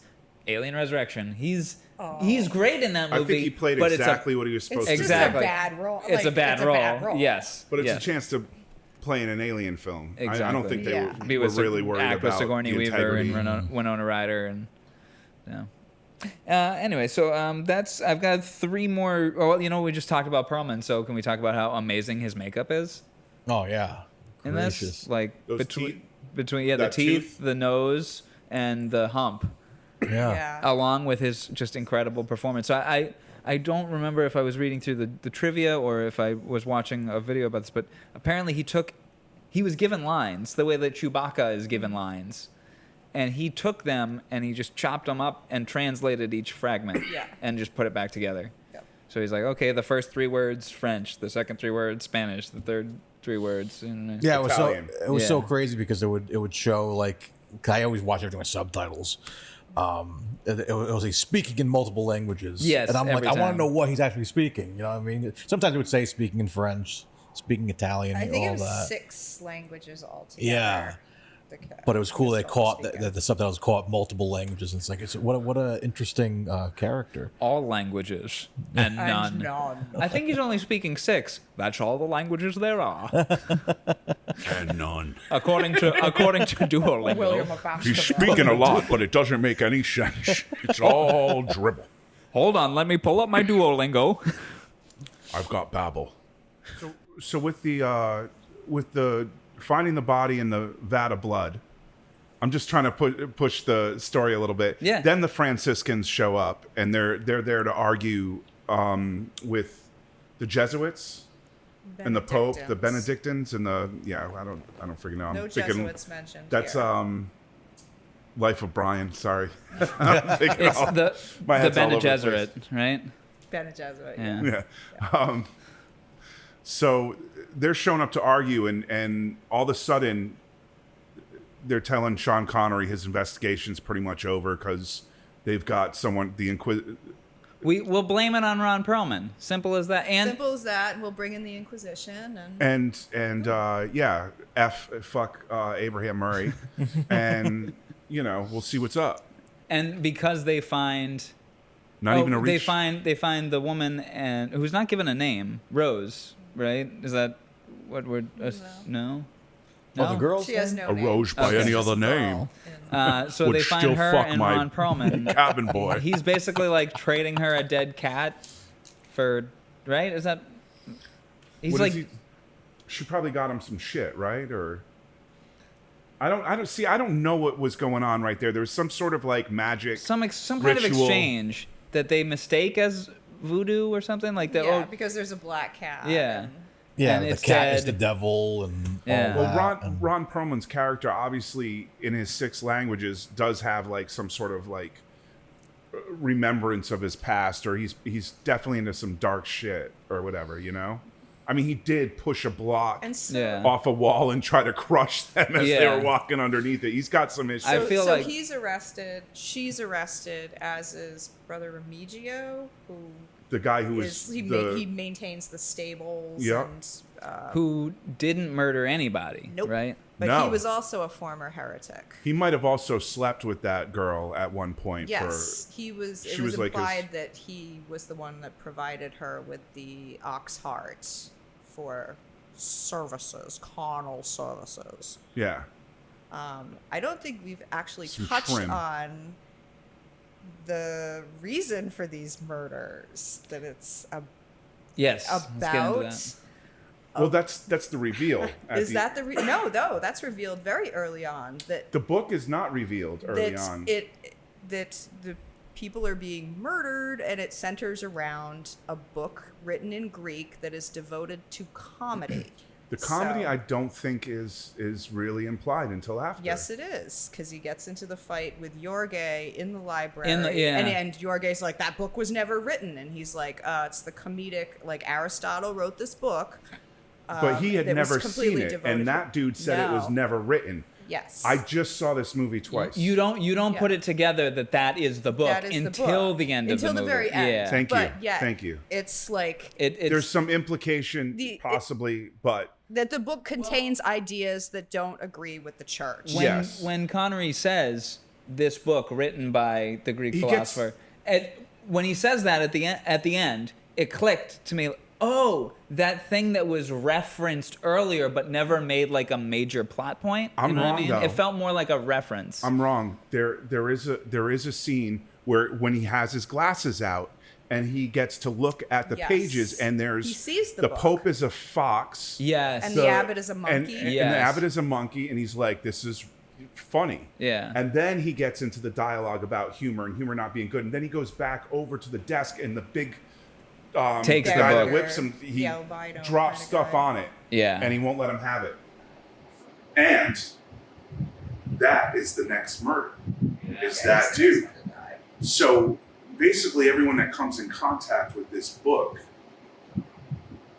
dies. I mean, that's the twist. So, and it's revealed that the pages have been coated with a poison substance. The guy, the monk with one almost clouded eye, he's got one that he can kind of still see out of. He poisoned the pages of this book because he does not believe in humor. He thinks humor is the devil. I guess I'll just wrap up my notes. I have 2 notes left. Where are the lightsabers? There's a stunning lack of lightsabers in this movie. Well, lack of action as well. Not too much action. Well, there's some running in flip-flops, which, if you've ever seen that Jurassic World, running in high heels, I mean, it's the same kind of running in... Have you ever tried running in flip-flops? It's impossible. It's not easy. I have. What you got to do is you got to do like a kind of swing to your step, You got to swing and jolly kind of bounce when you run with your flip-flops. Can you demonstrate that? Would you like to see? You're going to have to go that way. Well... Not trip on any of the wires. I won't trip on anything. You don't Some have ash. to. Don't worry about it. All right. You'll try. Maybe some mushrooms. Some ash. And then my final note is about some of the action in the film. Lee gets the Friday 5 death from Friday the 13th 5. He's killed the same way. Oh, Abraham. Fake Jason was killed. Murray, where he got fucked by the spikes? Yeah.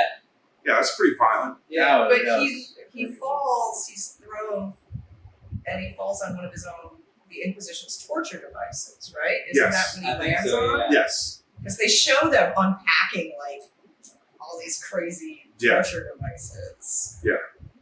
Some were for We brought the truck. Some were for cooking. So yes, Some were for the smoking. poor, the peasants, rise up. Yeah, but that's That interesting was too. pretty awesome. That was even slow though.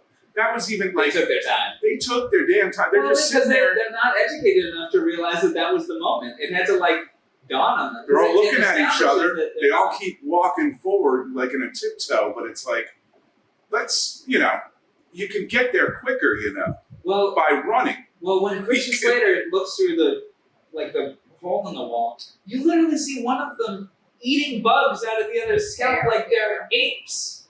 Like they're not intelligent people. So I can't imagine they saw that. One. Now is the time for revolution. It probably took them a bit like, oh, geez, there's no one around. You know what though? We can't attack now. That's a little naive, on the director's part because it's not like they're living in caves and painting.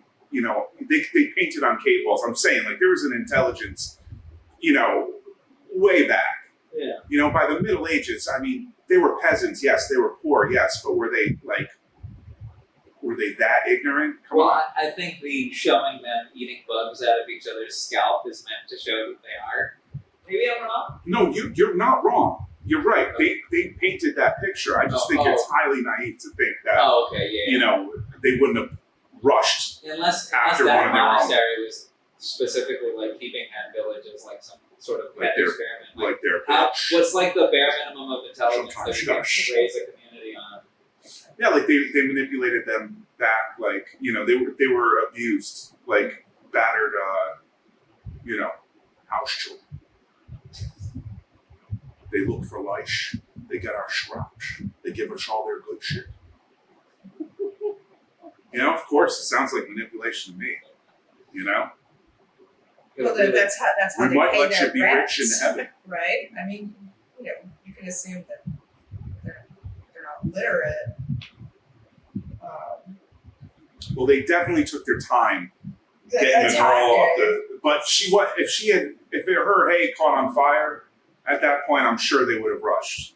But they were just watching. They were kind of entertained by the other dudes burning, maybe, and just kind of But they did revolt. They did, and they took. They were like, "Fuck." But she was one of their village. That's what I'm they saying. kind of stood around and watched, Salvatore and Remigio burn, and then they All right, let's pitched see. in and Yeah. were like, All right.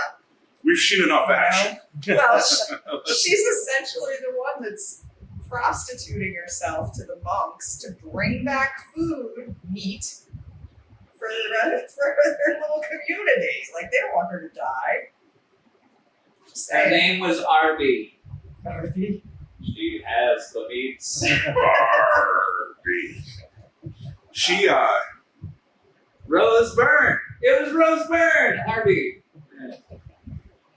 So the bad people are vanquished. We never really decide whether the church should be poor or rich. The church just was like, fuck it, we're going to be rich. And Adzo and Agile. are like, fuck out of here. Right? Agile. Weird. So, that was one of my notes was Adzo in quotes because I must have been thinking about it. It sounds like asshole. Agile or Agile. Agile would have been a better name for him just because he was kind of wimpy. Gladly pay your Tuesday for a hamburger today. But they go riding off and there's a moment where Christian Slater's character has he has a hard question. Do I follow my Johnson or do I follow Sean Connery? He should have brought her with. Yeah, why did he bring her with the whole time I'm screaming at the screen, go with them. Go. What would she They're not do? picking What would she monkeys out of be? each other's. She'd be a distraction to the cloth. Wait a second. That's why, so they can easily access the bugs. Oh, the hair. Makes it easier. Yeah, the hair That's gets why in the they way shave of their those hair so that sweet the lice can, when they crawl and they feel it crawl over that, you know. Save me from myself, political member. What are they? My charcuterie board is full. I'm so full after eating all these poisoned book pages. And so we talking about that? Yeah, man. So the book is poisoned. The pages have this goo on it, and these motherfuckers are licking their fingers, touching the goo, turning pages, licking their fingers. Yeah. Well, they also don't shower. They don't. Not in clean water, anyway. You know. Can you imagine the smell of the mid? I can imagine that set smelled pretty rank. At least, yeah. Yeah. Yeah, look at half these movies like that. I'm sure they were all wearing cologne and shit. Like all of them are wearing all different colognes, so it smells terrible in an entirely different way. They call it Shekspampa. Dude, I heard that cologne referenced in a song called Man Funk. And if you haven't heard the song Man Funk, I want you to Spotify Man Funk. I can't remember the guy's name right now. I just discovered this song, and it is a funky jam. And it's about man funk. And at one point, he's got a sex. I think he refers to himself as a sex panther, though. I don't think it's the cologne. I think he's calling himself a sex panther. It's like 70s. Awards every time. This is 70s great shit. Anyway. Alright, so that's all of my notes. I want to say, in the end, like he was a rich man's son. He was the youngest son, so his role was. He was going to be in the church, you know. He wasn't going to take over the estate, and that's what he was doing with Sean Connery, learning, you know, and what he was. Tara says he's going to have a career in the church. So what he was going to give up was his namesake, his future, his everything for the lust, for the, you know, so.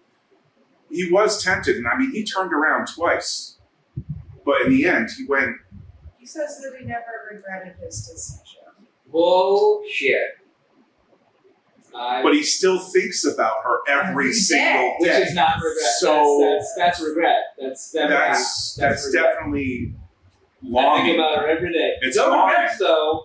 It's longing. Maybe he's happy where he's at. Because, you know, he made the people around him happy. Maybe he was able to make a difference. Who knows? We don't get that part of the story.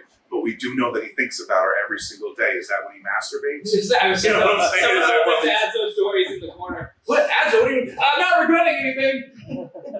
I'm just thinking about potato shacks. and Think cold about- floors.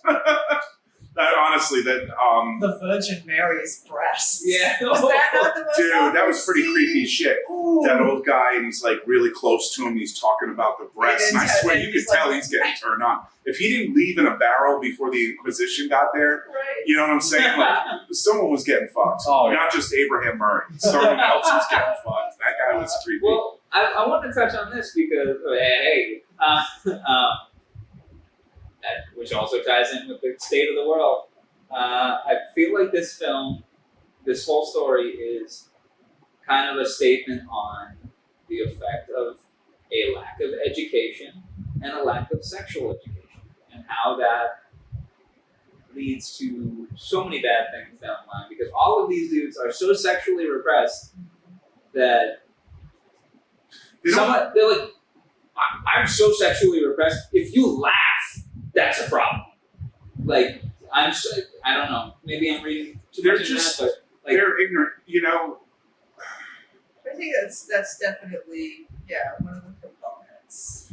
Imagine if it wasn't the Bible and it was like Aesop's fables or something like that. We'd be analyzing the friggin' nature of the lion and mouse. You know what I'm saying? Like there would be, what kind of bullshit and crap would come out of some psychotic? I mean, we live in even today, we live in a crazy world with crazy people that are not educated, that don't have enough conversations, they rely on their own intellect instead of like, be humble. There are smarter people out there. And I think, Sean Connery, maybe his character was, He's the smartest of them all. The knowledge. They all pretty much resented him for it, the Franciscans. The Inquisition would be ready to put him in jail. They were bringing him back to Rome, and they were going to put him in front of the Papal Commission, and they hate honesty because he basically said that's not what happened. And they're like, "Oh no, it was the devil. The heretics did it." He's like, "No, I know what happened." When Gui is choosing, he's like, I need 2 other people. You and you. And knowing that if you do anything wrong, you're dead. Exactly. I don't like you. We've been here before. You'll do the right thing this time, won't you? Yeah. I still. And he does. I think one of the religions. But he regretted it, and he came back with the. No, with the right thing being speaking up for the truth. Right, which that's crazy that a human being, okay, can say, well, this is God's opinion, and I am higher in your hierarchy to God, and you're disagreeing with me, and I'm close to God, so you're gonna burn at the stake. Like, I don't know. Well, we live in a different time. But I think we're seeing the same kind of things now. Like, a fair trial isn't fair when it happens to, Exactly. Like Big Orange. And if you have money and shit like that, you have a different outcome too. Yeah. But don't forget that narrative surrounds that side. That the system is completely broken. Nothing is fair. All politicians are corrupt. So. Well, take the money out of the politics, it would change a little bit. I think. I remember when the Supreme Court ruled that anybody can donate any amount of money to whatever. That's when it really got chaotic and screwed up. But it's always been screwed up. It's always been politics for the rich. It's a life for the rich. Rules for the Yep. Yes. What would happen if you were convicted on 34 counts of fraud? I wouldn't be able to get a job again. Yeah, you would go to jail too. You wouldn't be applying for the most prestigious job in running the country. I'd still be doing Connery Curious though, if you'd have me. Maybe. Yeah. Depends on what those felonies were. Yeah. Well, fraud, Yeah, but we accept fraud for rich people. They can get away with fraud. Well, that's I don't know. It's to be determined, I guess. Anyway, to think that well, in this story, people can be murdered for comedy. Laughing. For laughing. It's that fascism kind of thing. Like what is it? What is it? Laughing. Oh no! It creates doubt. Doubt is the opposite. Is the enemy of faith. Yes. And laughing distorts the mouth, so one looks like a monkey. And I love Sean Connery. He's like monkeys don't laugh. Monkeys don't laugh. That's a human thing. But they do actually.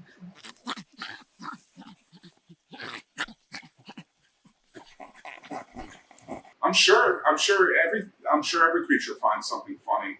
I see my dog with his tongue out, and it looks like he's smiling. He might be laughing. I don't know. Yes, oh yeah. What is this? During COVID.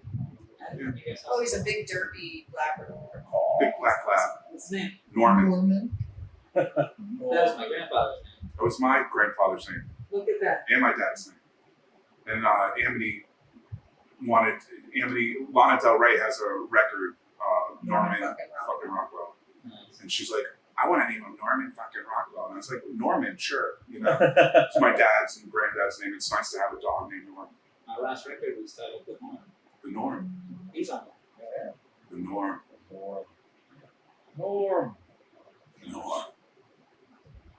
Does anybody else have any notes about the film before we get into our ratings? Anything? I did. Like, I wanted to point out the didgeridoo because I thought there were some really bassy notes. Did you not listen to this with a? You said you have a sound bar, but you didn't use. I didn't use the sound bar. It was just the TV. It was vibrating, and I was like, "Oh, it's kind of didgeridoo." There wasn't a lot of music. There wasn't. There was like incidentals, some violins here, like strings, some ominous stuff to and push then like the bells. narrative. They weren't bells. Like the. Okay, well, I guess we're in our music rating now. Oh, we'll get to it. Okay. Yeah, let's rate this stuff. All right. Well, then let's get to our rating. Mario, you always introduce the ratings. Yeah, as you guys know at home, after our discussion of the film, we like to rate everything about this film, starting with the SH we did already. How bad is the SH? We do the sexy rating. I'm assuming it's going to be very high for this one. We also score the musical score of the film itself, and of course the man himself, Sean Connery. So seeing we did the SH already, we'll move on, I guess, to the sexy rating, which we already touched on. It wasn't very sexy. So let's start with you. As far as the sex appeal of the film in general. Yeah, we usually rate it with the sex appeal of the film and Connery himself. Connery could save the sex appeal. I mean, it's 1 through 10. Yeah. All right. So if we're talking about like look, design of the set, the art, the surroundings, I mean, I'd have to give this movie a flat 0 as far as sex appeal. But you add Sean Connery in a robe, he looks pretty good. He's going to bring it back up halfway. We're going to give this movie a 5 for my liking. Okay.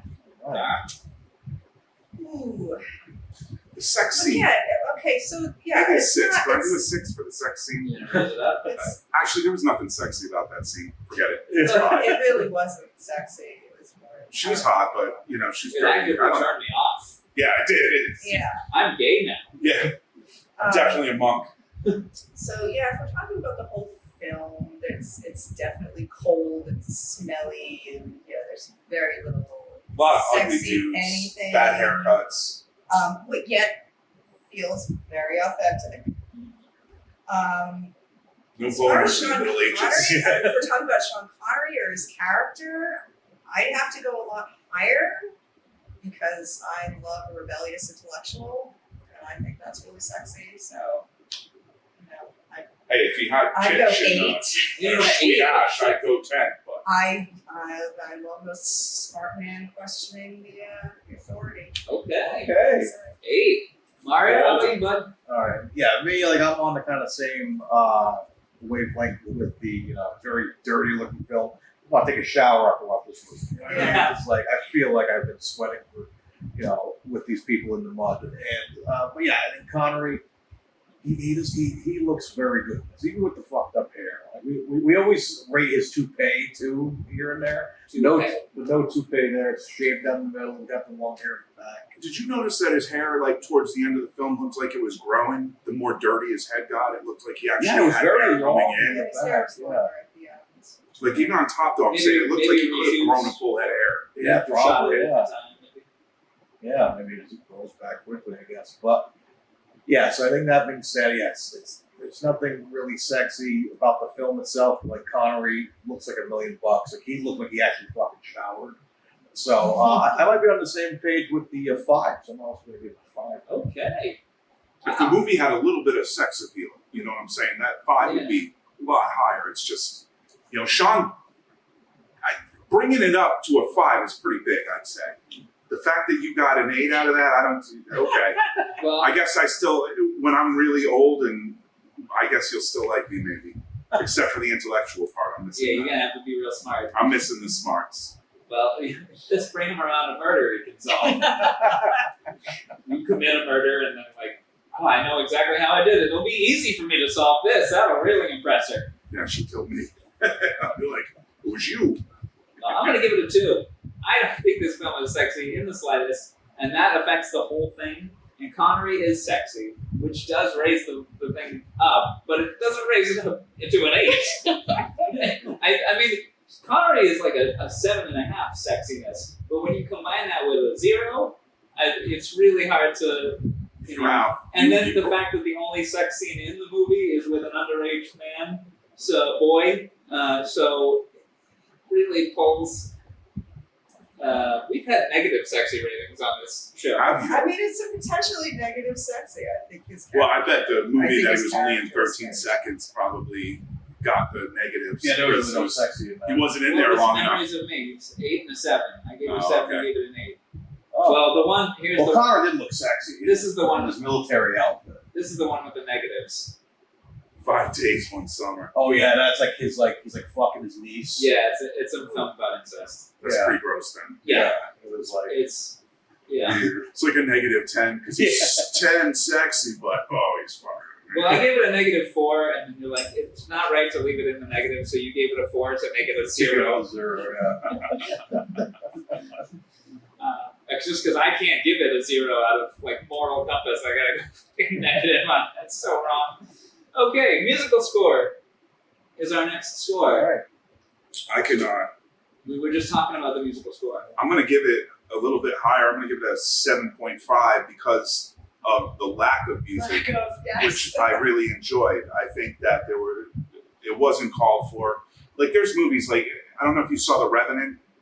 I would have given that movie like the highest praise in the world if it just got rid of the ominous, like, while he's walking through the, I wanted to hear the wilderness. I wanted to hear the you want to be there. Well, And it to was be such a there, sometimes you big just fucking got to have deal the to shoot it all in natural light. Why wouldn't you include natural sound.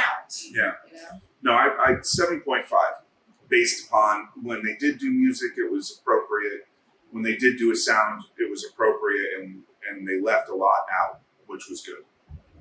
Yeah, I would say that Sound quality very, was pretty very good similar. too. Like you didn't find yourself turning up and down the TV at all, did you? No, I didn't. Like a lot of films, you know. Thunderball, we were talking about how bad of an issue that was. Yeah, hearing things when the action happened, it was so fucking. Yeah, as a sound guy, I have a real issue sometimes with film, especially like action movies. We'll be in the bedroom and it's like we're like 45 on dialogue and then down to 13 on action. It's like that's a big difference. I was just one of the. I don't know why, but as I was editing, this clip kept coming up of we were talking about that in Thunderball. It goes from a romance scene, and then instantly cuts to a loud parade, and the shot is a dude blowing a trumpet like right at the, and you're like, whoa! My cat jumped in the air. And and it wasn't a climax. No, it was like boner kill. Yeah, seriously. So, what are you gonna give the score time?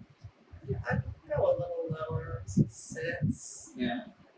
But again, there isn't a lot there, but it's used appropriately. It lends itself to the cold dirtiness. You know, it's usually the music is there, but it's creepy. All right. Okay, I'm going to go on with the descending rating here. I'm going to go down to 5. I think yeah, the silence is really appropriate, but like I just always feel I always look for memorable musical moments in these films. It wasn't memorable. Yeah, there's nothing. There's nothing. You are correct. Except I can hear no the theme. ding, ding, ding, ding, Yeah. whatever that. But honest to God, if I don't hate it and it goes pretty much unnoticed for me, then it's job. You know. Yeah, then you're fine. We covered a movie called Medicine Man. Oh that my was God. in Africa. I'm just the cure for cancer. Yeah. You guys like that film? I haven't seen It was in the 30 Amazon, years or right? Or something. was it in Africa? Yeah, big part of Amazon.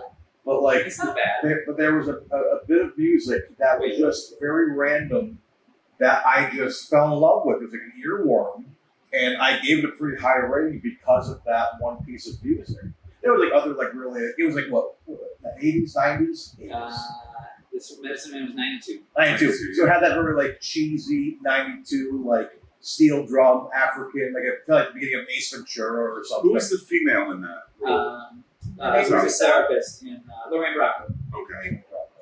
Sopranos. Yeah. So I always like judge by like I want something memorable in the musical score. You know, Bond ones are easy because never a bad tune in those films. Have you heard a bad opener for a Bond movie? Like for theme song? I'm not. That's about writing on the wall. Yeah. Which one was that? Spectre. I was never that. Which one sang it? Who sang Sam it? Smith. Yeah. Okay. Yes, I was not a fan of It's that. nothing. It's not a bad song. It's nothing against Sam Smith. It just feels like about the Billie Eilish? I like that one. That one's very good. Though I will say, I it love does feel. Skyfall. That's like, oh yes, That's so Well, the Billie Eilish one, it really feels like the only Bond songs they've ever heard are Skyfall and Writings on the Wall. Yeah, it even ends like Skyfall. Yeah. Can I just say I didn't like Skyfall when I first heard it. I grew to like it. I think after hearing it a lot. Yeah, I did not like it. Well, that was peak Adele. My That was first- like right after Rolling in the Deep and something. I was learning to play it on the piano and following It's- YouTube videos. It's great. It's got that Goldfinger kind of vibe in some of the delivered performance, but some of it's just really dark and minory. And when I heard it the first time, I was like, not at all, not what I expected, and it didn't. But since then, I do like it. It's one of it's grown on me. It's top 5 for sure. I think. Yeah. Skyfall. It's definitely grown on me. Yeah. And hopefully the Carly Simon one is up there. Oh, yeah. For your eyes, I'm not a for your eyes vibe only, connoisseur, is so I can't. probably one of my favorites. We've covered it. That Sheena Easton. Sheena Easton. For Your Eyes Only, it's a good one. I have most of the Bond soundtracks on vinyl. I have every Bond soundtrack up to License to Kill. Thunderball's over there. Wow. Yeah, those are great. They've done some weird stuff. Like even in the '80s, it got very like aha and stuff. Yeah, I love the Living Daylights. Yeah, like that's where it changed for like the better. But then like Living Daylights. Timothy Dalton. I had a real problem with change as a kid. So I really had it. It took me a while to get used to Roger Moore. And then once I got used to Roger Moore, it was like all of a sudden now we've got another guy. And I didn't give him a chance at all. I have to say. Yeah, I I've did probably not. said this before on this podcast, but when I was recovering from my vasectomy, I watched The Living Daylights 3 times. And wasn't it the best? Right, he's so I love good. Living I don't know what my problem was psychological, I think. It was like, I can't deal with all this new Bond shit. You I mean, know? that's how I felt about Daniel Craig because I grew up a Pierce Brosnan guy. You know, And that Casino Royale's like the best. I think Pierce would have been a great. I think he was a great Bond. I think the writing was pretty shitty on some of those It films. was. It was too like. The last two were like too old. Batman suit with nipples. It was Yeah. Joel Schumacher or something. Yeah. It was like it was too much. Bond suit with nipples. He's got a nice tuxedo, but it's just kind of nipples on it. Little Daniel Craig though, that first outing was brutal. It was so violent and like hard. It was hardcore. I liked that though, the Casino Royale. Yeah, that's true. Right. Then it kind of got to more like because that was like your prequel Bond, where it's like he's not really done. Who's the new one? They haven't announced it yet, but probably going to be Aaron Taylor Johnson. they're leaning on him. I thought they were leaning on the Superman guy. They want. That's what I want. It was between him, Henry Cavill, and Daniel Craig originally. Yeah, Henry Cavill, I think is going to be named. He lost it to Daniel Craig. He was supposed to be in Casino Royale, but I think probably for the best. Dude, it would be everyone's such a saying that- logical choice to have that. Yeah, everyone's saying he's too old now, but Roger Moore was like, how old? Daniel Craig was too old. I've said this. I think going forward, they should just do a bunch of one-offs. Don't stop trying to define what the franchise is, and just do whatever fucking crazy ideas you have. And for one movie, you hire Ian Glenn from Game of Thrones, Ser Jorah Mormont. Have him be James Bond because he's like all 6 Bond actors put into one. He really is. He looks like his a dedication to his beat to shit. Like he looks like an old shoe. And he could do. He looks like an old shoe you want to throw He could do the top comedy of a Roger Moore movie. Yeah, and I think it should redo And but just faithful in the book. Yeah. And I've said this before. Maybe I've said it on the podcast, but there should be in this Ian Glenn Bond. There should be one moment where he's like, or a scene where he's fighting somebody, or an ally of his dies, and he's dying in Bond's arms. You must get to my contact. Gesundheit. You must eat Gesundheit. And then he dies, and now that's Bond's only clue is Gesundheit. And so he walks into another scene. He walks into a room and he sees a woman pouring a drink. And he says, "I'm looking for a Mr. Gesundheit." She says, "Well, you found her." And he goes, "Excuse me." Thank you.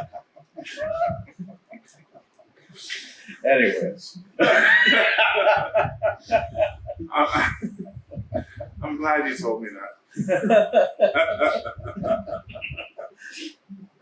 Oh, gracious. How about the little guy in Game of Thrones? Wouldn't he be Peter a good Dinklage Yeah, as he'd be Bond? a good Bond. Peter No, Dinklage. Felix Leiter. Felix Leiter? Oh, honestly. You wouldn't suspect him. Yeah. I mean, yeah, I would say you could have had him be, Sappin. oh, what's his name in Man with the Golden Gun? Oh, Tattoo. Hercule Delicious, Knick Knack. Knick-Knack. No, I would like to see him play James Bond. Holy shit! I also like the well, because he plays Hervé Delicious in My Dinner with Hervé. It was an HBO film. That's right. Yeah. He's such a player. You know what I mean? He's so charming, and of course they're gonna want to sleep with him, big or little. It's like Space Pants. Yeah. Have you guys seen that sketch? No, It's a mafia meeting at a restaurant, and then the piano player is like, "Okay, I'm gonna take a break, and we'll bring up a featured act." And it's Peter Dinklage with like this weird wig, and he's got space pants, and he's just doing a song, "Space Pants," and that's the whole song. But this mafia is trying to have a meeting right in front of it. Space Pants. Begin transmission. It's one small step for man, one giant leap for... My pants! Anyway, I'm gonna go watch that. it's a good sketch. Yeah. Anyway, so my musical score for Space Pants is I'm gonna give The Name of the Rose a 7.5. Oh, I really liked the music in this. It was My man. all right. I thought you were raising your hand with a question. No. I'm just I'm appreciating your score. Oops. I think the music is really good for what it is. We've said before that nothing sticks out because I can't hum any of it, but that doesn't mean that it's bad. No, the fact that it's not memorable is very good. Yeah. For the film, it's like I remember it fit. So I don't know. It's about 10 years ago. Some YouTube video came out where somebody was trying to make some snarky point, like hum a theme from a Marvel movie. You can't do it. I was like, well, if you ask any random person off the street, that's gonna happen. Yeah. But I could hum anything. You That's a wouldn't good- know if it was that's a in the good film or point. not. Yeah. So the score is not what's important. And I mean, we could probably hum the Marvel It's not- introduction. no. Yeah. Do, whatever Yeah. it is that Look, introduces it's not that all it's the not movies, important. but It's there to move. It's Yeah, there it's- to does feel. it serve the scene? I You watched. don't have to take that away from it. It's not but everything it's can be not done. memorable in the emotional connection. I watched. My It daughter doesn't make made me purchase a film, and I'm going to try to. It begins with an A, Antium or something like that.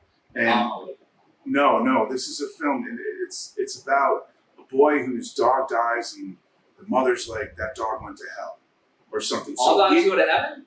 No. So him and his sister go into this is like an independent film, and it's a foreign movie, I think, and they did it.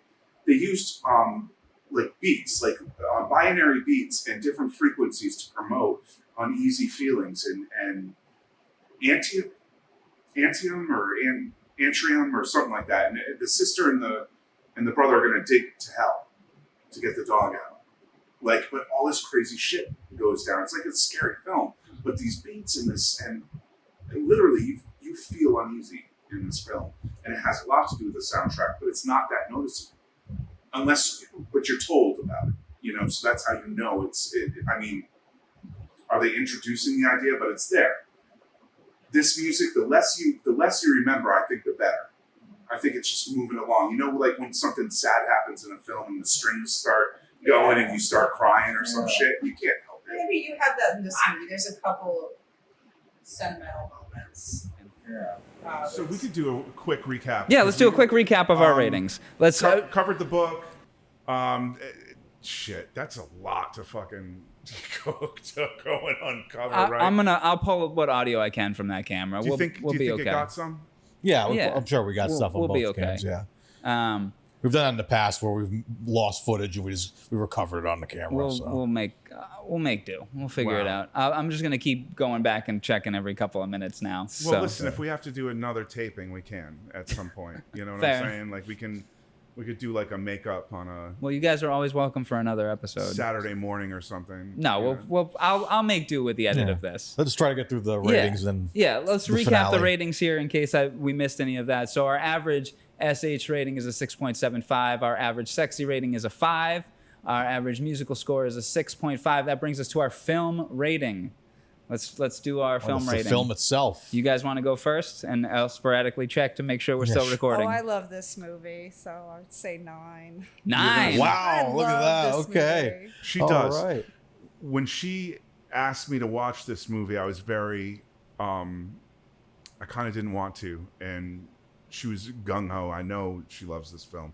9, and watching it with Tara, I also loved it. It took me a minute. But yes, the film is fucking great, and I'm gonna give it a 7.5. Alrighty. Now, what's funny is the guy who wrote the book said that this is it was his lamest. He's written 6 novels, Umberto Eco, and he said that this was his lamest novel. Really? And it wasn't until I think the 90s that he was like, yeah, the film's pretty good, actually. Wow. Okay. Yeah, I was very intrigued because when me and Dylan talked on the phone, it's like, oh yeah, okay, we're doing this episode coming up, and it's kind of their movie that they watch together. I'm like, really? I'm like, it's like, when we watch it, I'm like, interesting choice to be like the kind of couple movie that you guys kind of go back to. It's not really a couple movie, but it's just like get stoned. But it's something you guys both kind of like enjoy. Shit. Well, yeah. I said that because I saw you at the Pump House, but you weren't there. And I was talking about the podcast, and you brought up the name of the rose. You're like, oh, Tara loves that movie. So when you brought that up, my thought went, oh, it's like they enjoy watching it together. So it's okay. But no, he meant you enjoy watching it. No, but I do enjoy watching it with her. We've seen it. We've watched it twice, probably. Yeah, I think when we first maybe started dating, you watched. I brought my dowry of DVDs was very small, and this was definitely one of them. Yeah, I've got like 2,000 DVDs. And I've been to your house. Yeah. 800. Last time I counted, it was 800. Oh, wow. Amity took a lot of them. Keep them forever. I still have a storage unit filled with them. Yeah, dude, I have. A lot of them are sentimental. So a lot of my films that I grew up with, or things that I really like, because I've weeded them out. You know, I've gotten rid of some of the fluff. But every single time I go up to this film collection, it's like I really couldn't I couldn't take one away. I don't think. Yeah, there's so many. I pride myself on. I found out, like, I went through my storage unit and I found all the DVDs. There's older movies, new movies, and I looked through.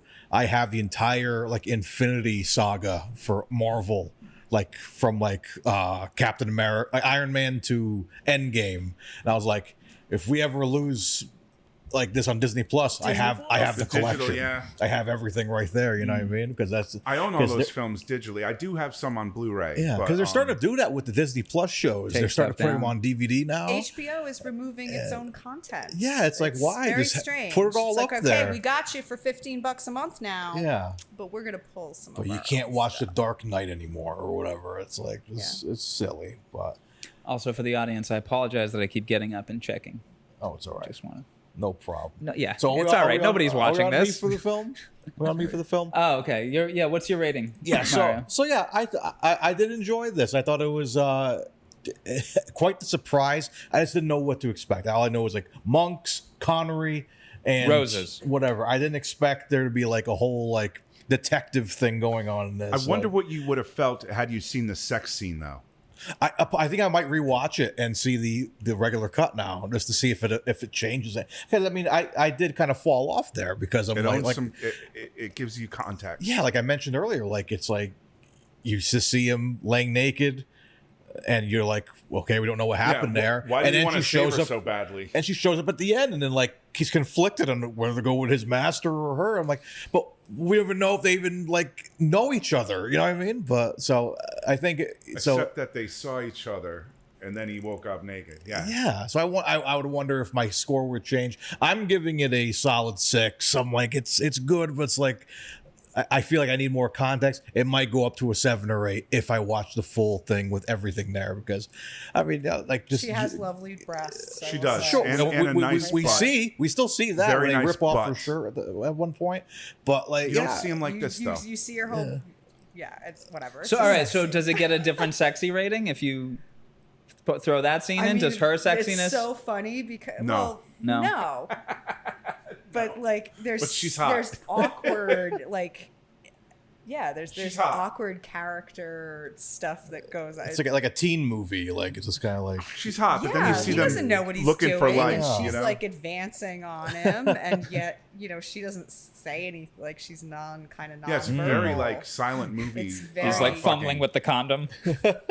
Yeah. Oh, I put it on upside. Oh, I don't have another one. Unlacing the burlap. Yeah.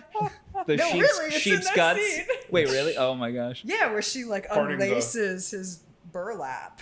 His Oh my mantle God. and stuff. That's a sentence I didn't think I'd hear today. Unlace the burlap. Well, I'll have to rewatch that and see if my score changes and all, and I'll let you guys know. Thank you. When you're all I gave it a 9 when I was all bricked up. I'm gonna give it a 7. Ooh, okay. I liked it a lot. Actually, you know what, Chris? I'm gonna match you with a 7.5. Woo. I liked it a lot. It's a good There movie. was some good spooks. Some good spooks. Some Sean Connery's delightful. Yeah. I You got know? to see James Bond kiss one of his villains. Crazy. Right? Crazy to see. Yeah. There's a lot to like about this film. It was a fun. Dude gets Now, impaled on does his it own make you want machines. to read the book? I'll listen to the audiobook. Yeah. Yeah. Yeah. For feel the years, same I've way. thought, oh, do I want to read the book? I'm like, no, the book will be boring. Do you think it will be? I don't know. Absolutely. If they could make this story not boring, exactly like monks, monastery. Yeah, spending like, days reading. illuminated manuscripts. Well, that's why I would do the audiobook. Yeah. Put This it at robe really chafes. 1.25. I mean, She unlaced my burlap. She unlaced my burlap. Yeah, I kind of like to. As read the that unlaced scene. burlap hit the ground, It went over my head. its laces were unlaced upon its burlappiness. Okay. Let's move on to our final rating. Final one, the man himself, The Sean rating. So Sean Connery. the way we usually do this is some combination of how much you enjoyed his performance with how much of a shit he's given into the role. Like, is he putting his effort into the role? Is he giving it his all? Is he a good fit for the role? Because we've had movies where he's not a good fit for the role he's in. You know his effort though. It's similar on every film. I need to go play golf. Well, I'll start on this one. I'm going to give him a 9. Ooh, okay. I thought he was great in this movie. Sure. I'd go with you. Yeah? 8, 9. I did read that Robert De Niro was highly considered for the role, but the director flipped it, dismissed role? him because he insisted that he wanted a sword fight at the end between William of Baskerville and Bernardo Guidi. Now, would Robert De Niro have done a better job? Absolutely not. So Sean Connery is the definite. That would have been so different. Role. I would be pretty Right? amazed if could you imagine a De Niro? Like these books you're talking about? Exactly. These fucking books? You got to wear a glove to touch that book. I'll fucking kill you with this book. No, I thought his quirkiness and Not even I the think he poison. I'll was- just beat you with it. I thought Sean Connery really threw himself in. Pretty, Yeah, he's very like almost Dude. mystical. Sean Connery in this movie, Sean Connery bringing Sean Connery to the role of this monk, 10. All Really? day. All day. Hot diggity. All day. I'd probably give Sean Connery a 10 on most of his films because he's forever, if you joined us on this podcast, I don't think you would. Yeah, you're probably right. I'm sure I'd see For a lot example, of shit. here, let's go down to...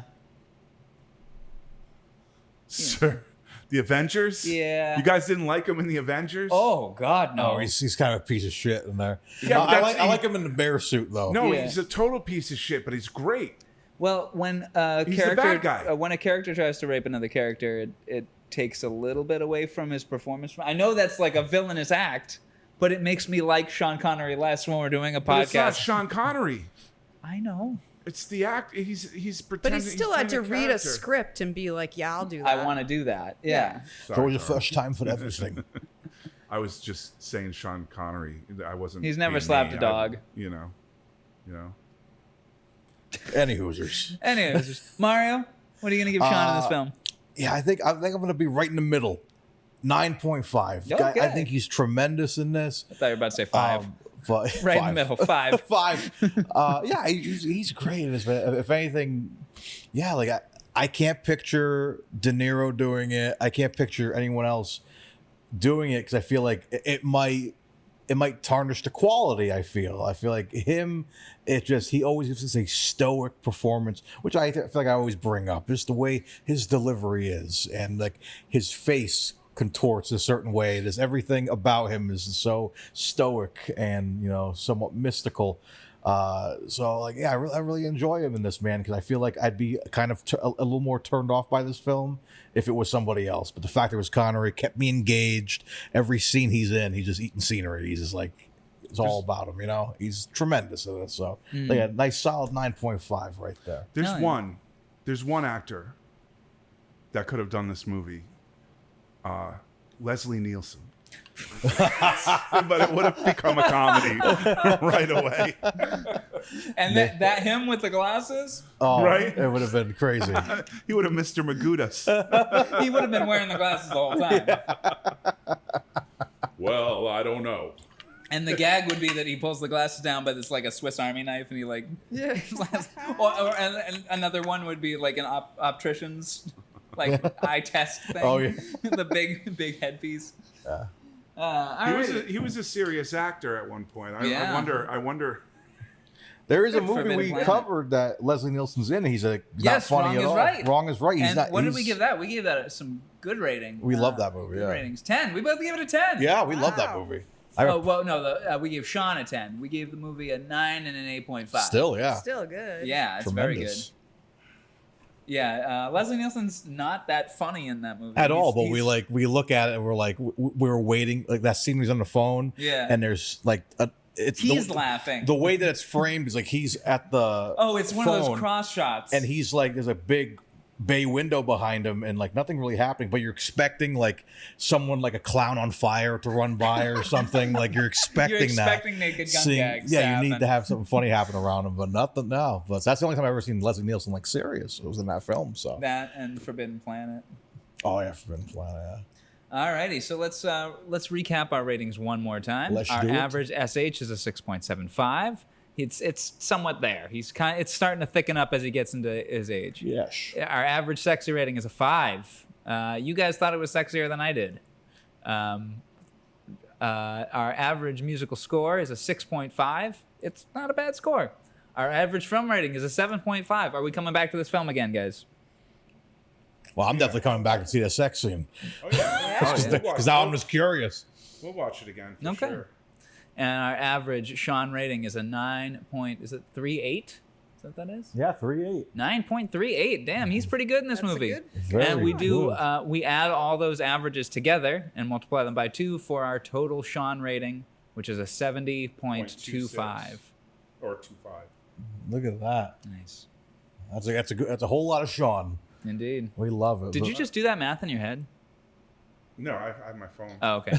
He's calculating it all right So there. 70.25 that's a decent Sean rating. It's a very good Sean rating. And that factors everything into account. So at the end, if somebody wanted to ask us what's the best, most iconic Sean Connery movie, we can definitively give them a rating. And it looks like Highlander's up there. Yeah, we got a couple Yeah, high I'm ones. looking at these scores now.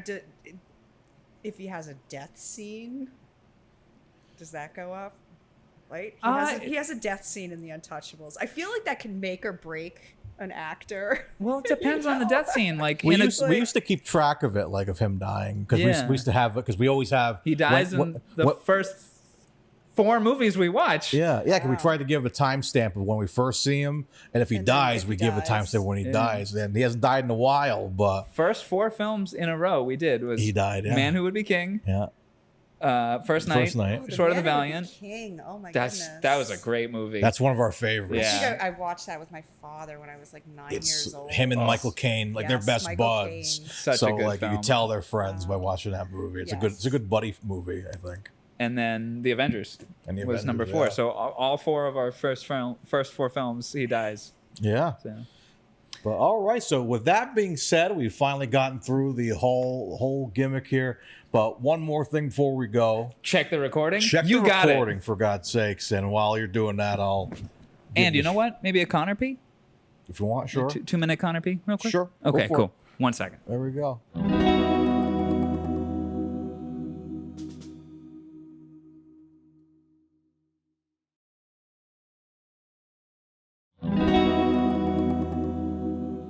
All right, guys, we got through all the ratings, which only means one more thing. We're going to be going down to wheelofnames.com to spin the Wheel of Curiosities to figure out what movie we're covering next week. And we figured as the guest of the show, we're going to have you guys spin the wheel. Are you guys down for that? I think very we are. important thing. I had to adjust my mic Yeah, stand. Dylan's going to get you guys set up here. Okay, so let's... usually what we do is we take a look at our wheel, if I can find the mouse here, and we see what we have left for films, which isn't much. Look at those we dogs got fighting in the corner. Some that are still on here. It's so weird to see how like the panels used to be so small you could barely read the title on them, and now they're like just big pieces of pizza. Do we have anything else on here that we've seen already? I think that's it. I think we're good. Highlander 2, we did not see yet. Yeah, it looked good. That looks good. Okay. Anything you want to see next, Mario? I'm honestly just excited to see Red October. We're waiting for that for a very long time. And someone was mentioning Prince of Thieves. I'm kind of excited to see that as well. Time Bandits. Time Bandits. Oh, and Time Bandits is good too. I really want Time Bandits because of the guest we have lined up for that. Okay. If they're still down. I really want Highlander too because of the guest we have for that. If they're still down. And I just want to see how it continues. 'Cause after Highlander 1, I'm like, where can we go? I'm looking after forward to that So- known train wreck. Yeah. And knowing the fate of this podcast, the sense of fate that surrounds this podcast, we'll probably get Prince of Thieves because it's Connery and Christian Slater again. Let's see. So every time before we start, is there anything you guys would want to see next on that list? Of be like, well, for listening to Time Bandits. Time Bandits, yeah. Oh. I'm looking at all the ones I've never seen, you know. Oh, Entrapment, isn't that the Catherine Zeta-Jones? Yes. All right, so that was one of his You know like you 90s. want to see that. Oh, yeah, Catherine. Oh, baby. How does Lilacs she fit in the into that spring. suit? That is his first film. We were talking about Errol Flynn earlier. That's an Errol Flynn film, Lilacs in the Spring, and Connery is an extra, uncredited extra in that film, and it's his first film. So we're not even sure how we're going to be covering that. Yeah. Well, I guess the same way as Memories is Me, where we're just talking about a movie. I mean, the game's going to be, can we notice him in the background, Yeah, right. you know? He's like working on like a painting something or something. I don't know. He Does walks does he by have any once. dialogue? I don't think so. I'm I guessing think, not. I think he's Uncredited like an extra. extra, so he's just like in the background. So I got to spin this over here. No, I'm gonna bring it to you guys. That works because I got to just check the recording. Okay. There we go. So every time before we do this, we just shuffle, and Mario lets me know when to stop. Stop. Okay. Who wants to spin it? You guys can like both click We it both push together. the button. You can both push the button. Okay. Okay. Yeah, kind of put it in between them and just have them Right like. here. Don't push it yet. Don't push it yet. Whatever you do, it's ready to go. It's primed. Don't push the trigger. Oh wait, Okay. make sure the cursor's over his face. It is. Oh wait, actually, yep. Move the cursor over to Sean Connery's face there. There I you can't even see the oh, there it is. Okay. Perfect. down Chris, a little can bit. you do it? I can't see where it is. Down. I can't don't see know where where it it is. is. It's at the top of the front. There you go. yeah, Okay. All right. Hold on. You're on it. You're good. There we go. There we Yep. go. Okay. Right in his little nose. Right on his nose. All right. So don't click it yet. What we do, we do a little chant to summon the good vibes of the wheel, Yep. which is filled with Connery's blood, apparently. Shugga, ball, ball. No, sorry. What is it? Kris and Tara Hansen, Yes. are you ready to Yes. spin the Wheel of Just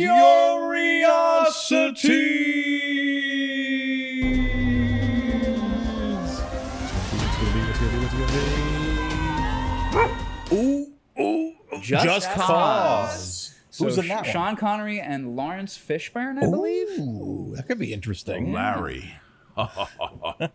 Larry Fishburne. All right. I believe. Let me double check. Yeah, it's a murder mystery, I think. 1995. Ooh, 90s Connery. We love our 90s Connery. Yep. Sean Connery and Lawrence Fishburne. Hell yeah. That's going to be dope. Cool. Two serious sets of eyes. Yeah, look at you. My Looking picture's at you, bigger on the poster killer. because I'm older. I have a good feeling about this. Me too. We usually have fun with the 90s Connerys. We liked, what's that one with Rising him? Sun. Rising Sun's very He fun. was That's Wesley the Snipes. one Very with, good. that's Wesley Japan, Snipes. where there's someone Yeah, him murdered in and, the boardroom. Yeah, and Wesley it's Snipes. it's another like sexual murder situation Yeah.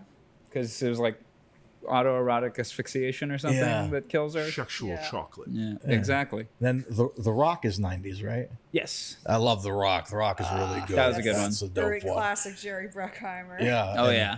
Some Nick Cage. Yeah, and that's like typically we talked about it. There's a sort of fan theory that he's James Bond in that movie, but he's undercover. Like retired. Yeah, like he changed his name or something. That like the realistic thing would be that like the double O's would be discarded. Like they wouldn't. You'd think they'd get like a nice retirement package or something, but the reality is like these guys know way too much. Throw them in a hole for the rest of their lives. Yeah, and makes sense.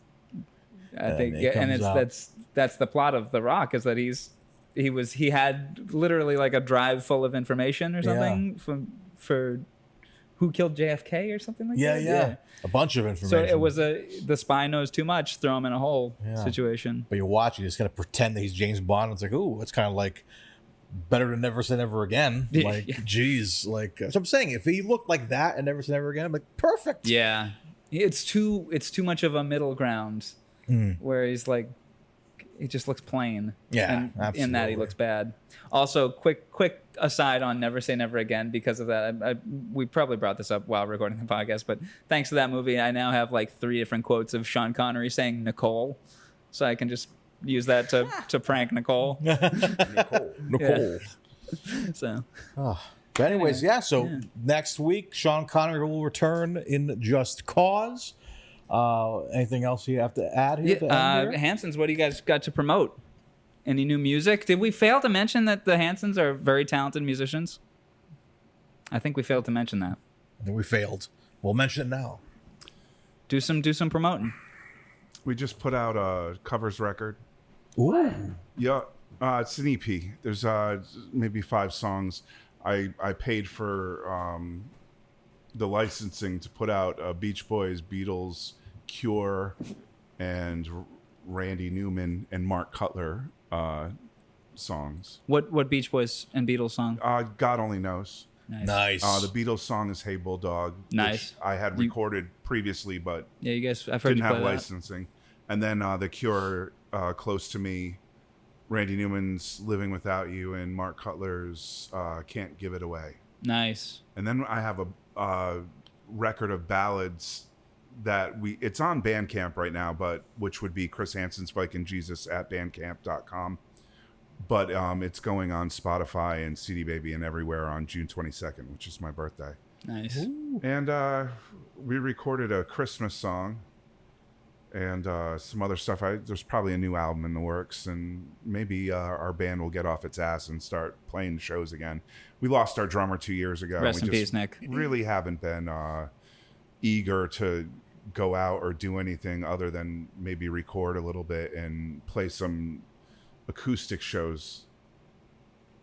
It's been hard to light the fire again. It was kind of like a Led Zeppelin Hard to thing. replace a member of a band. Always, you know? He was an It's icon. like, oh, Led Zeppelin. That's it. No more Led Zeppelin. John Bonham died. It's kind of weird. It is weird, but we will be coming back for sure. I hope so.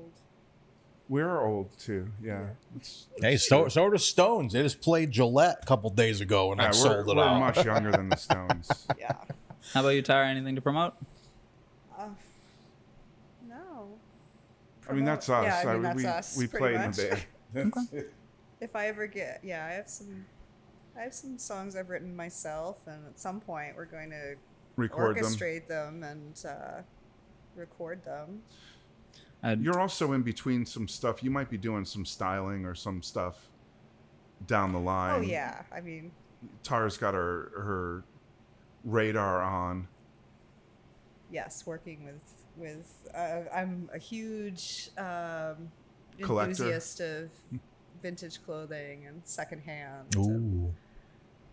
Yes, I would like to get into doing some fun styling. That's awesome. Yeah, so stay tuned. I dig it. Nice If I may be so shameless as a music producer, feel free to reach out if you guys need help working on any of your tunes. Okay. We are sitting in a music studio. Heck yeah. It's really cool in here too, folks. Except not right now because it's really warm in here. Oh yeah. Sorry. I know that fire. Should turn the chilling. fireplace off. That's the issue. But yeah, we'll have links to all that stuff in the cards below here on YouTube and all that. Everybody check out Viking Jesus and all that good stuff. I've been looking at you guys and not right at the camera when I usually we'll look right at the camera. It's so far away this time around, so Yeah. I forget it's there sometimes. I've been looking at you guys too. Yeah, That's okay. Same. Yeah. Yeah, it must be odd from that, like being. If you watch the show, it feels like you're watching the show live. Yeah. Sitting there, you know. What I mean? It is usually what it looks like right from here. Yeah. So that's really funny. But anyways, yeah. So that's going to wrap it up for us here at Connery Curious. We'll be back next week with Just Cause, and so will we. Until then, I've been Mario Lima, and I've been Dylan Titus. And as always, folks, stay curious. Yes. There we go. Shuck we made my it. balls. Shuck my balls.